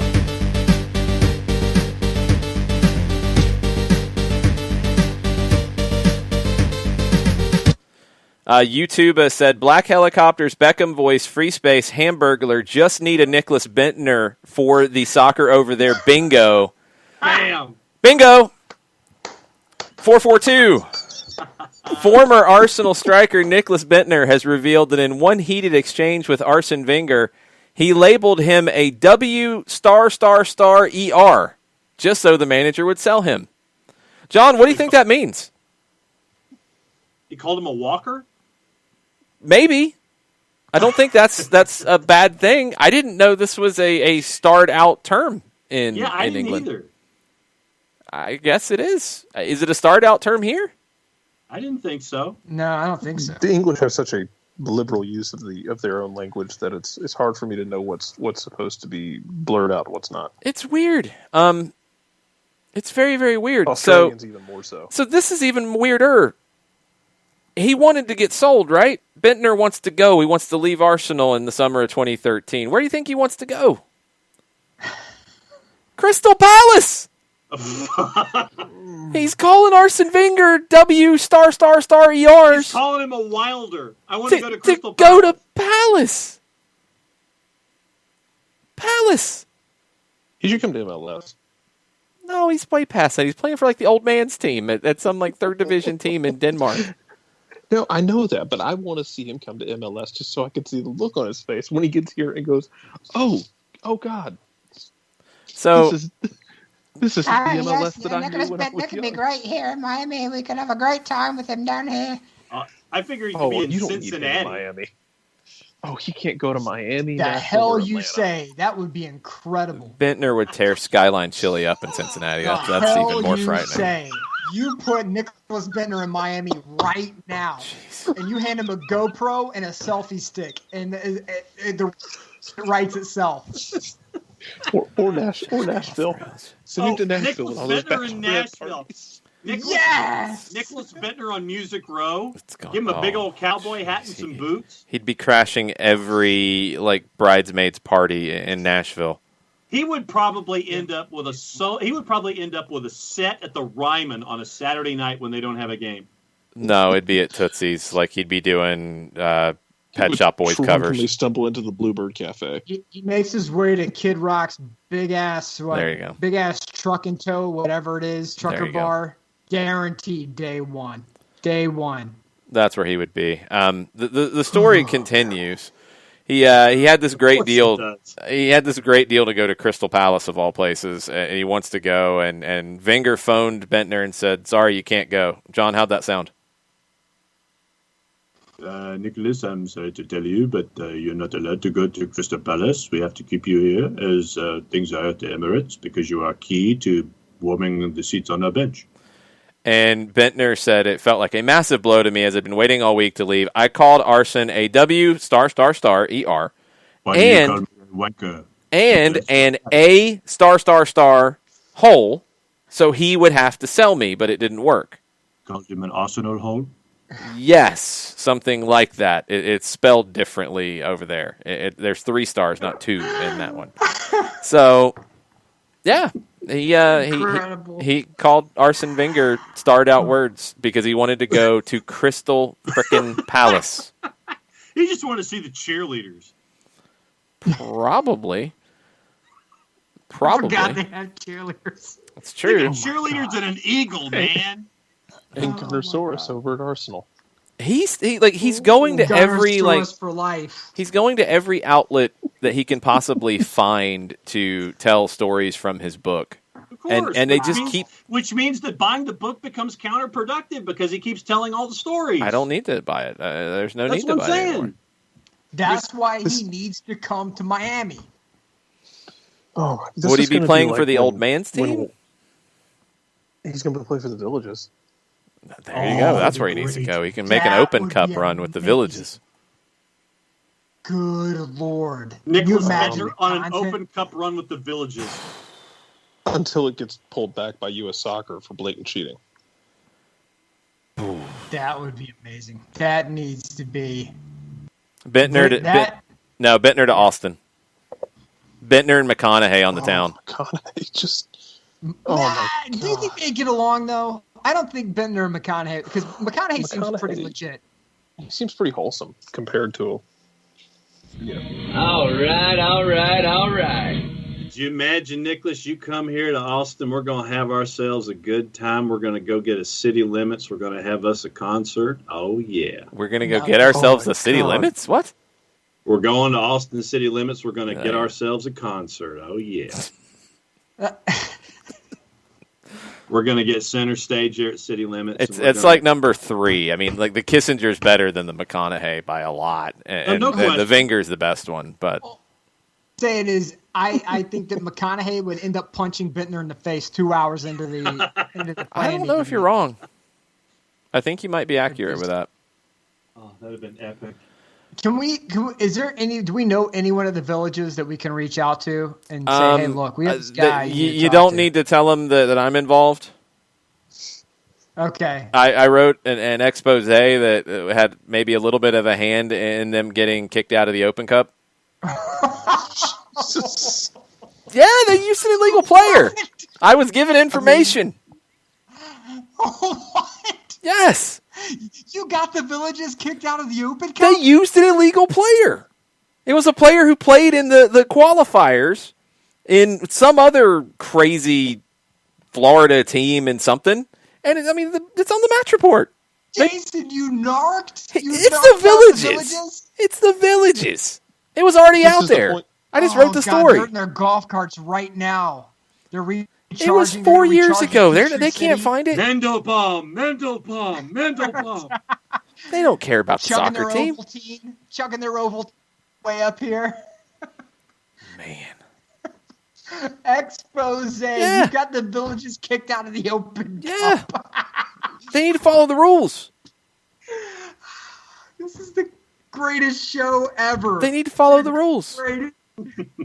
You narked out the Villages. Yep. The retirement community. Yep. Respect the rules of the competition. They're opening the Monday tab on their 7-day prescription medication container. Popping it. Take your heart meds, honey. You can't let that Jason guy get you so worked up. How dare you come up with that kind of flimsy evidence against us, young man? It was the match report. I mean, it was right there. Papers can be forged and faked. You wait till we get a golf cart. We are coming to see you, Mr. Longshore. That's why I'm not going to watch the Villages. They're cheaters. They're dirty cheaters. We are coming to see you, Mr. Longshore. Everybody gets excited about the Villages. They're dirty cheaters. Mendelbaum. Completely cheated. This has been the best night of my year. This is fantastic. We are here to help. We have new Bentner stories. We have Gasparini getting decked by Papu Gomez, and we have Jason Longshore narking out a retirement community. Their team cheated. Oh, wow. Their team cheated. Amazing. All right, John, are you ready? Sure. Oh, God.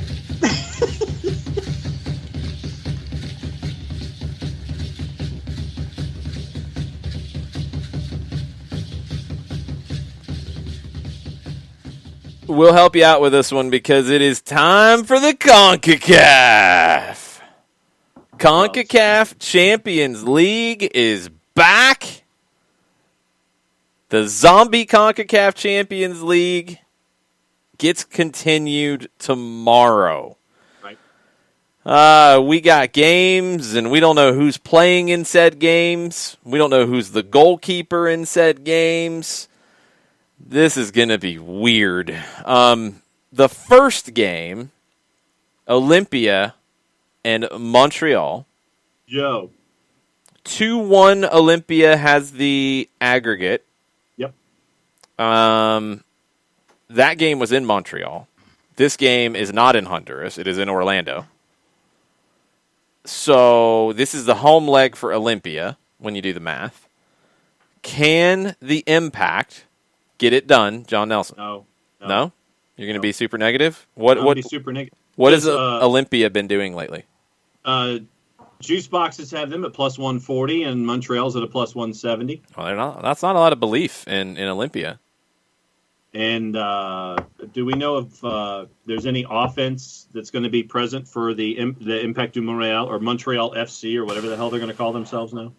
That's what's hard about this is we don't even know like who's playing in some of these games. Montreal hasn't played in 24 days.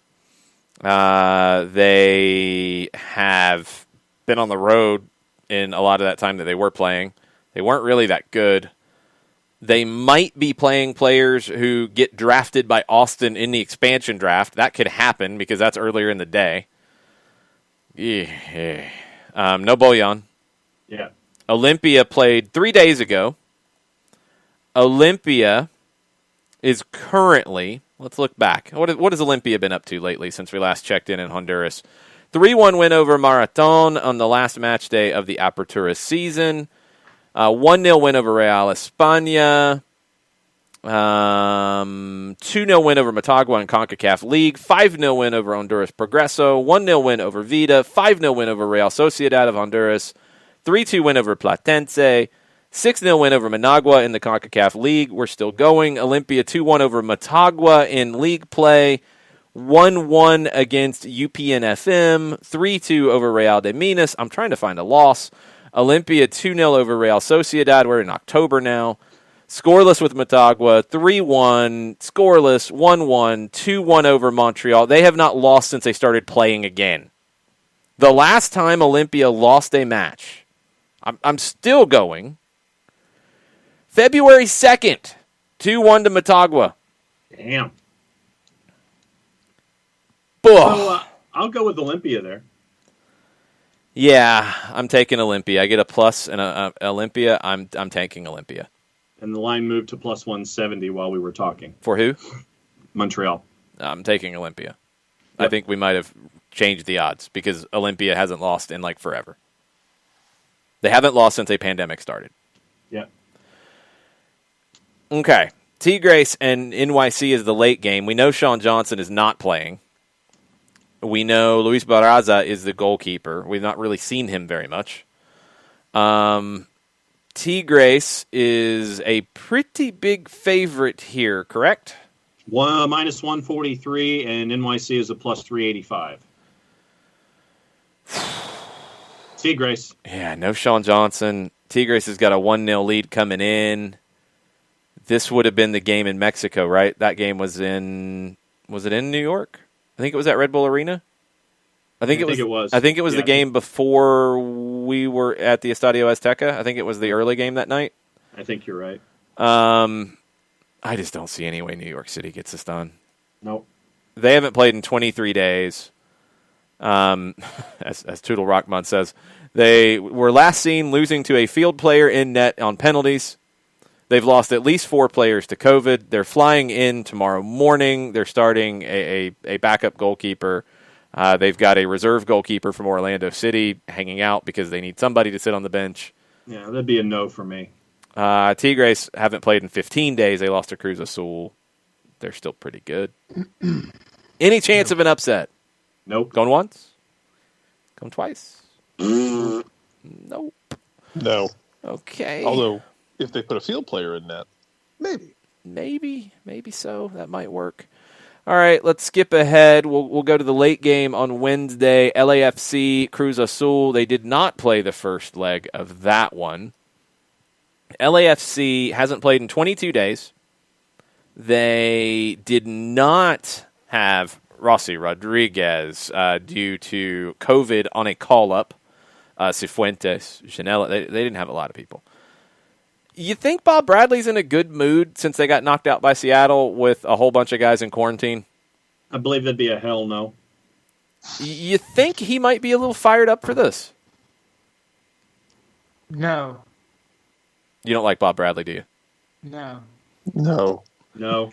Well, the team they're playing lost a lead that is so bad. The Falcons. It's worse than the Falcons. Oh, this is worse. It's and worse. There's subplot too. It keeps continuing. Well, that's alleged, and yes. You might want to be careful with that one.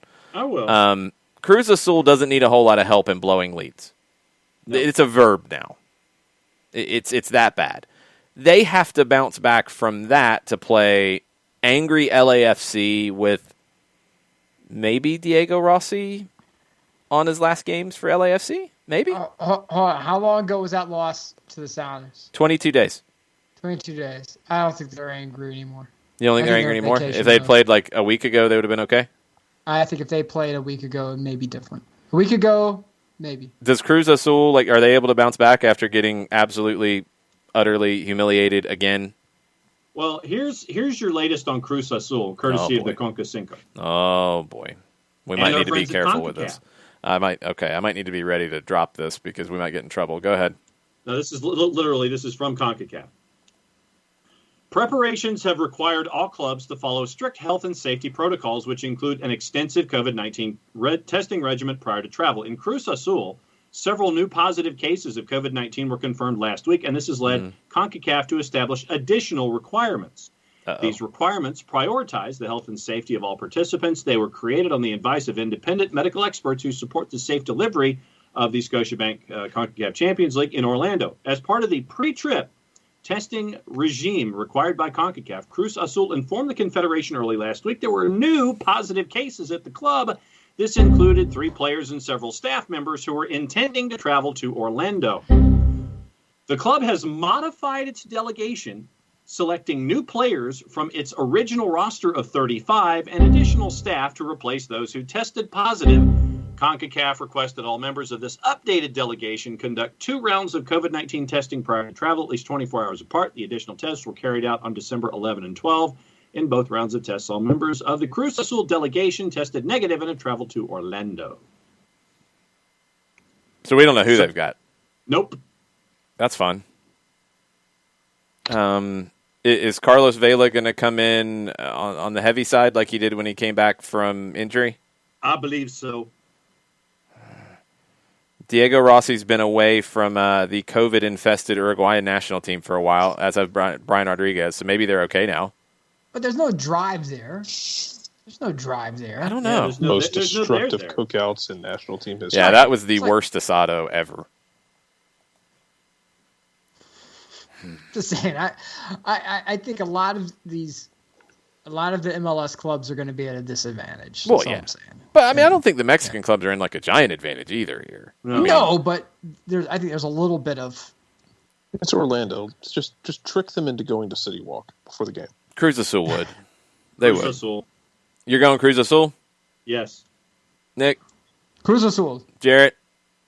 Cruz Azul. LAFC. No respect for Bob Bradley. LAFC wins. I'm picking LAFC. Like, you know how hard that is? Nope.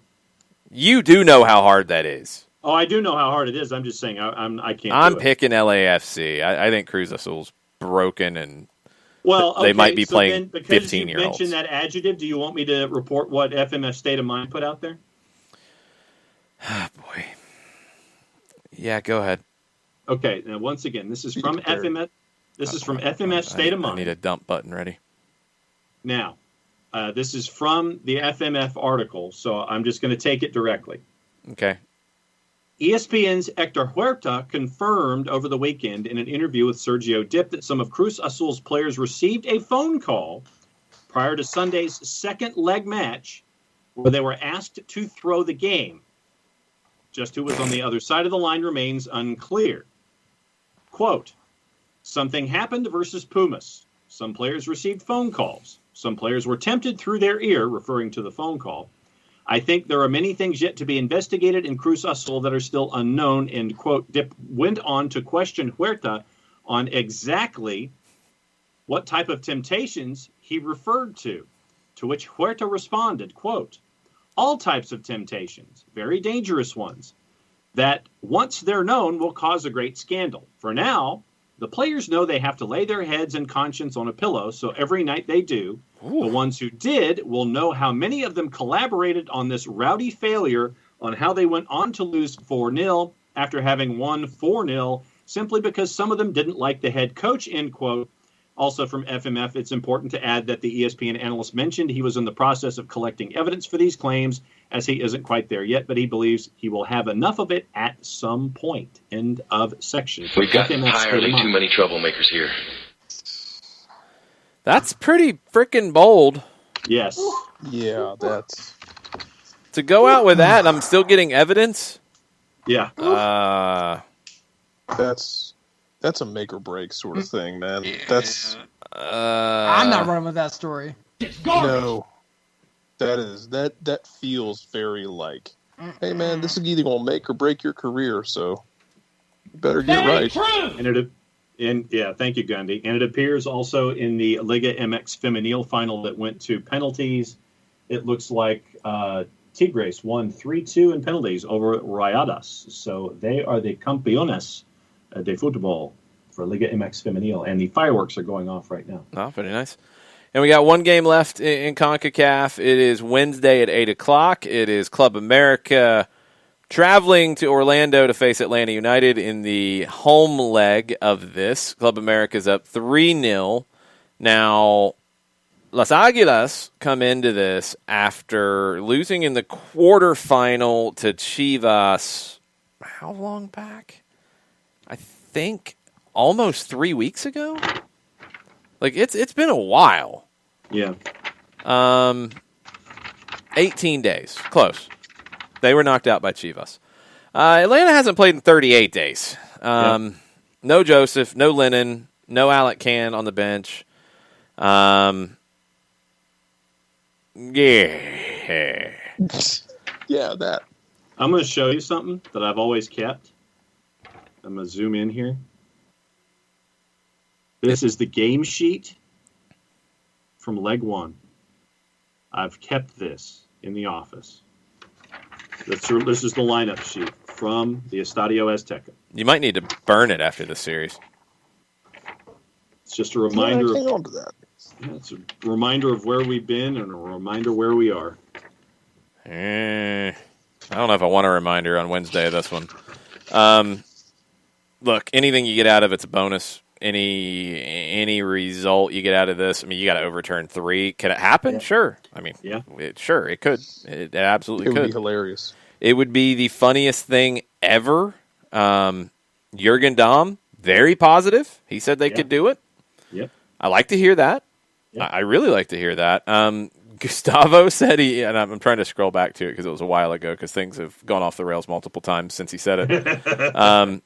I don't know about Gustavo said, I don't know about you, but to be honest, I'm not interested in what the rest of the world does. What I want is for Atlanta United to beat America 4-0, albeit in a scandalous game, because it's clear that MLS envies us even when we're biting the dust. Gustavo bringing the heat as always. So 2 penalties. Yeah, I mean. 2 very controversial penalties. There's no VAR. So I want you're going to get the ball clearly didn't cross the line, but it's going to be called a goal. I want one of those. Like Panama style. I want one of those that it would have been shot by Ezequiel Barco. Okay. I want Jackson Conway to earn a penalty on a very dubious decision, so everybody starts to hate Jackson Conway outside of Atlanta, and we love him. I'm down with that. Yes, right on. I want then a beautiful free kick golazo from Marcelino Moreno. Okay. And then late in the game, it's crazy zombie CONCACAF. You don't want to go to penalties, right? You get a corner in stoppage time, and you send up Gazan, and he gets on the end of it, and that's your winner. 4-0. Atlanta goes through. Sure. I might have had a fever dream and forgot what I just said. Yeah, are you drunk? Maybe. Probably not. That would be a lot of fun. Atlanta scores the first one. Hopes get really high. And then Club America wakes up, scores 3. Ooh, no, I don't think it's like that. I'll go 2-1 Atlanta wins. Wins the night. I think they get one. I think Club America gets one. You get a second, and then you need 2 more, and you can't find that. So I think it's a 2-1 Atlanta win on the night. Is Joseph playing? No. No, he can't. 3-1 Club America. Okay. I'll go Moreno gets one. Barco gets one. And Club America will get one right there in the middle of that, too. So, yeah, I'll go 2-1. Atlanta wins the night. I'll go 2-1. I hope I'm entertained. That's all I'm looking for. I want to be entertained. I want people to sweat. I want people to get mad. I'll go 1-1 on the night. And we get shades of the Monterrey game from last year. Yeah. Atlanta gets one. And they give up one, pushing late, but you walk away thinking Atlanta should have had 3 or 4, but they were either big misses or big saves. I'll take that. I want to be entertained by the night. That's all. That's all I'm asking for. Okay, you said Tigres Femenil won the Liga MX, right, John? It is their 3rd title, and they are receiving their medals at this very second. Rayada scored in the 94th minute of 3 minutes added to send it to penalties. Yep. Oof. Uh-huh. Okay, wow. That's going to be one to check the highlights on. A lot of big praise for that game. Especially the goal, especially the equalizer, where there was a whistle that did not happen off of folks where they thought there was a foul call, and it goes all the way down to the other end, and they score. Wow. I love this game so much because we get all kinds of... Someone's getting stabbed. Maybe it's possible. Madness. All right, we're going to end there, but first, before we go, Jarrett, you're up first. What is your favorite thing from the last week in the game? I think my favorite thing was what we watched Saturday night with Columbus. Put a 19-year-old kid out there playing the role of the talisman for the guy that everyone thought you couldn't afford to lose in Darlington Nagbe. And I don't care if Nicholas Ladero's calf was strained. 19-year-old kid went out there on the biggest stage he's ever seen and balled the hell out. It was awesome to watch. The whole thing was a very interesting game. I will forever remember this as the time Seattle laid an ostrich egg. But 19-year-old kid gets the opportunity every American kid who plays in MLS is going to dream of and nails it. John, your favorite thing from the last week? Favorite thing. Can I rephrase the word instead of favorite? Okay.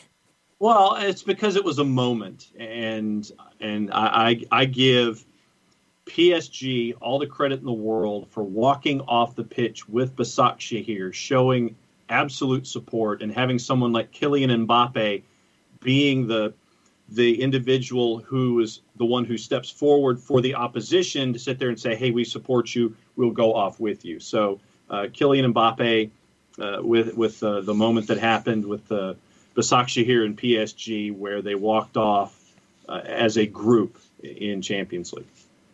Nick, what about you? It's Columbus winning and knowing that Anthony Precourt had to turn all of his mentions off, had to turn everything on mute because Columbus went up and Jordan-esque dunked all in the face, the Save the Crew movement. Everything paid off in spite of Anthony Precourt and his shenanigans and his tomfoolery and his crookedness, and you heard my words right, crookedness, to try to finagle that team out of Columbus and that city. They stuck with it. The new owners invested. They played the kids, and they got it done. And Anthony Precourt, leave your stuff on mute, my man. My favorite thing is just how crazy it's about to get with MLS. Yeah. We have potentially either a complete and utter misunderstanding between, I don't know if it's Beckham, I don't know if it's the Moss brothers, I don't know what, and Diego Alonso. He thought he was fired. He wasn't fired. Who it's with. Yes. I don't know what happened, but he thought he was fired and he wasn't, and it's madness. That's happened already. We have an expansion draft tomorrow. Looks like Nicholas Ladero is going to be back in Seattle for a while. Jarrett's already skeptical. And I have questions. We got Papu Gomez linked to Cincinnati. To a new deal. Maybe. We got Papu Gomez linked to Cincinnati. We've got Agustin Almendra linked to Atlanta. Atlanta's waiting on Gabriel Heinze at this point, it sounds like. Toronto doesn't have a manager yet. Miami might be in the market here in a minute. The Galaxy haven't hired anybody yet. It doesn't sound like they've talked to Greg Vanney yet. Nope. You got expansion draft, you got free agency, you got waivers, you got reentry. It's going to be insanity. Insanity. It's going to be crazier this offseason than maybe any other offseason. Brian Schmetzer, YouTube. We don't even know what's going on with Brian Schmetzer. Nope. Pineda. I still want to see if anybody tomorrow tries to hit up Austin for any of those players that were not protected. Oh, they will. There will be stupid things happening. Okay, who? Yep. Who? Amro Tarek. Warren Creval. Warren Creval's available. You don't have to get him in the expansion. He is. I want to say he might be a free agent. That's what I'm saying. You could. That's what I don't think he was tendered. Yeah. Yeah, I mean, but you could that. That's the thing, and this is going to be so freaking confusing. Also, Maxi Urruti, if Austin wants him, will be there. And I don't know what his contract situation is, but he works really hard, but he does not score goals. Nicky Jackson's available. And Nicky Jackson is available. He is. Love that guy. He's available. It's going to get weird because you could, in some of these situations like the expansion draft, if there's a guy who is going to be a free agent, who you really want their rights, and you maybe have talked to the person before you're supposed to be able to talk to them, and you don't want anybody else to come banging down the door, you could have Austin draft their rights and then trade them to you, and then you could sign them to a new deal before free agency opens, and boom. That could happen. The ghost of David Stern has just fined you for tampering, by the way. That's what this thing can be. I mean, remember our boy, Alan Koch, who didn't last very long in Cincinnati, coming out after the expansion draft, like, oh, yeah, we got Greg Garza. And it's like, dog. We kind of would have liked to have announced that to our fans there, bruh. Yeah. But, I mean, Ryan Mira is on the Red Bulls list. Yeah. I don't know if I'm too excited about that one. Brian Rowe for keepers. You see, I'm specifically looking for goalies here, for goalkeepers. Zach McMath. Brian Rowe I like. Zach McMath. Zach McMath, man, that guy just cannot catch a break. I really wish the league would make this easier to look at the expansion draft and not send me to log into something that doesn't even exist. That's not good. Here is 2028. Zach McMath is still on somebody's expansion list. Yeah. Yeah, it's true. Let's look at the free agents real quick. Will Trapp supposedly going to Minnesota. A lot of people are going to talk about Bradley Wright Phillips. I don't. I'm kind of meh there. Maybe as a depth piece. I don't even know. But he's not going to want to be a depth piece. He's going to sit there and say, "Hey, look at my output," and I'm going to sit there and go, "Look at your birth certificate." Yes, Brian Rowe is out of contract. John, how do you feel about Brian Rowe again? You like him? I dig it. You dig it? Jeez. John just slandering Bradley Wright Phillips. Felipe from DC is out of contract. You like him? Only when he's on my team. When he's not, no. I wouldn't mind having him. Dejan Jakovic is out of contract. No. Yeah, he's not very good. That's a no for me. It's been bad. Dom Dwyer's a free agent. Can we hire? There's a U.S. team. Can I get him? I want LaRue first. I want Sidney LaRue before Dom There Dwyer. we go. I want it. Like, put one of his kids out there playing for me. There you go. Yeah. Pull the ultimate of ultimates and go sign Kyle Beckerman. Huh? Oh well, Austin has to sign Breck Shea at some point just to have him score against Dallas. And then Charlotte will sign him next year. I need Austin to make it a point to just troll Dallas as much as humanly possible. All right. Juan Agudelo, you want to give him another go? No, it is not. It's not 2015 anymore. It's not. That's true. Danny Houston from San Jose. He is not a free agent. No, I'm looking at the expansion draft. That's what I'm saying. This gets this is going to get very confusing between stuff. Okay. I don't think he's a bad pickup for an expansion draft, though. Houston? Houston, yeah. No, I don't have a problem with that at all. Houston's not a bad pick for a lot of teams. I like him. Expansion or otherwise. Expansion draft, I'll start from the back. I'm not touching anybody from Vancouver. Forget that nonsense. Nope.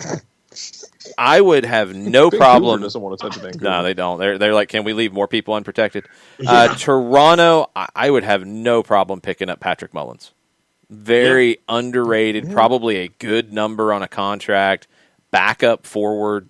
He can deliver in this league. Patrick Mullins would be a good piece. Yep. Danny Houston would be fine. Danny Houston would be a good starter in this league, in my opinion. But if you think you're going to go out and sign a big number 9, and you probably will if you're Austin, Patrick Mullins would be a really good pickup in this. McMath would be a guy you could have in goal. I'm not touching Ilsinho. Not doing it. He's a super sub. I'm not looking for that in that role. He's MLS Jamal Crawford. Yeah, it's just Vinny Johnson. Yeah, I don't want no part of it. Red Bulls. I'll pick a goalkeeper out of all of them. I would go with Brian Rowe. No, I'm going with Brian Rowe. I'm not taking another goalkeeper. Brian Rowe would be my goalkeeper. Okay. I still need a center back if I'm here. Jalil Anibaba from Nashville, not bad at all. Anibaba and Cascante would be fine. If you want to get crazy, Clement Diop is out there as a goalkeeper. No. He's wild. He's crazy. I'd have no problem with AJ De La Garza. Mikey? He's a free agent. I don't need to pick him in the expansion draft. Okay. Nobody from the Galaxy because they're awful. Houston. The Galaxy was able to protect 3 guys. Yeah, they got 13 guys under contract. Yeah, that's what I mean. They guys they protected. They protected everybody that was under contract. It's stupid. Houston, Victor Cabrera, maybe. DC, no. There's not a lot. There's honestly not a lot here. Would you take a flyer on Ziegler? No, he's a free agent, I think. I think. But just in general, would you, because of his age? No, he's too old. If you're thinking for 1 year, and you're going to pair him up with Cascante, maybe I might be able to go for an old center back for 1 year. And if I'm going for an old center back, I think he might be the best one that is out there. I would probably go Jalil Anibaba instead. Okay. Anibaba and Cascante paired up with that back line. Brian Rowe in goal. That's solid. You go out and you spend on a number 9. You go out and you spend on a number 10. And then you see where you're at with what else you do with these picks. Because if you're Austin, you could go in with a better team than Nashville had this year. Yeah. You really could with what you've done so far. So it's going to get weird. It's going to get fun. I'm looking forward to it. We'll be talking about it on the morning show. We've got games this week in leagues all over the place. Real Sociedad and Real Madrid. That's going to be a big one. We got Copa Libertadores this week, and we'll talk about that kind of each day on the show as things get bonkers there. Second leg of Palmeiras and Libertad tomorrow. The one you're going to want to put down, no question about it, is Wednesday, Racing hosting Boca leg 1. Gustavo's excited about it, I am sure, with his boy Sebastian Becasese in charge of Racing. I know Gustavo. FNTZ.co/soccer down here. Yes, you can go there and you can watch the Libertadores, you can watch La Liga, you can watch all of this stuff. There's a lot to watch. There's going to be a very busy week. We'll have plenty to talk about it. Maybe Jarrett and Nick will jump in occasionally on the morning show. They got a golden ticket now that we've sorted some things out. So if we get out of hand, they can just come in and start yelling. Yeah, I may cut a promo or two. It can happen. I don't even see them coming, and it's just like we're yapping away on the show. We just show up. They just show up. That's what can happen. It used to happen a lot when he would talk about San Jose randomly. It's true.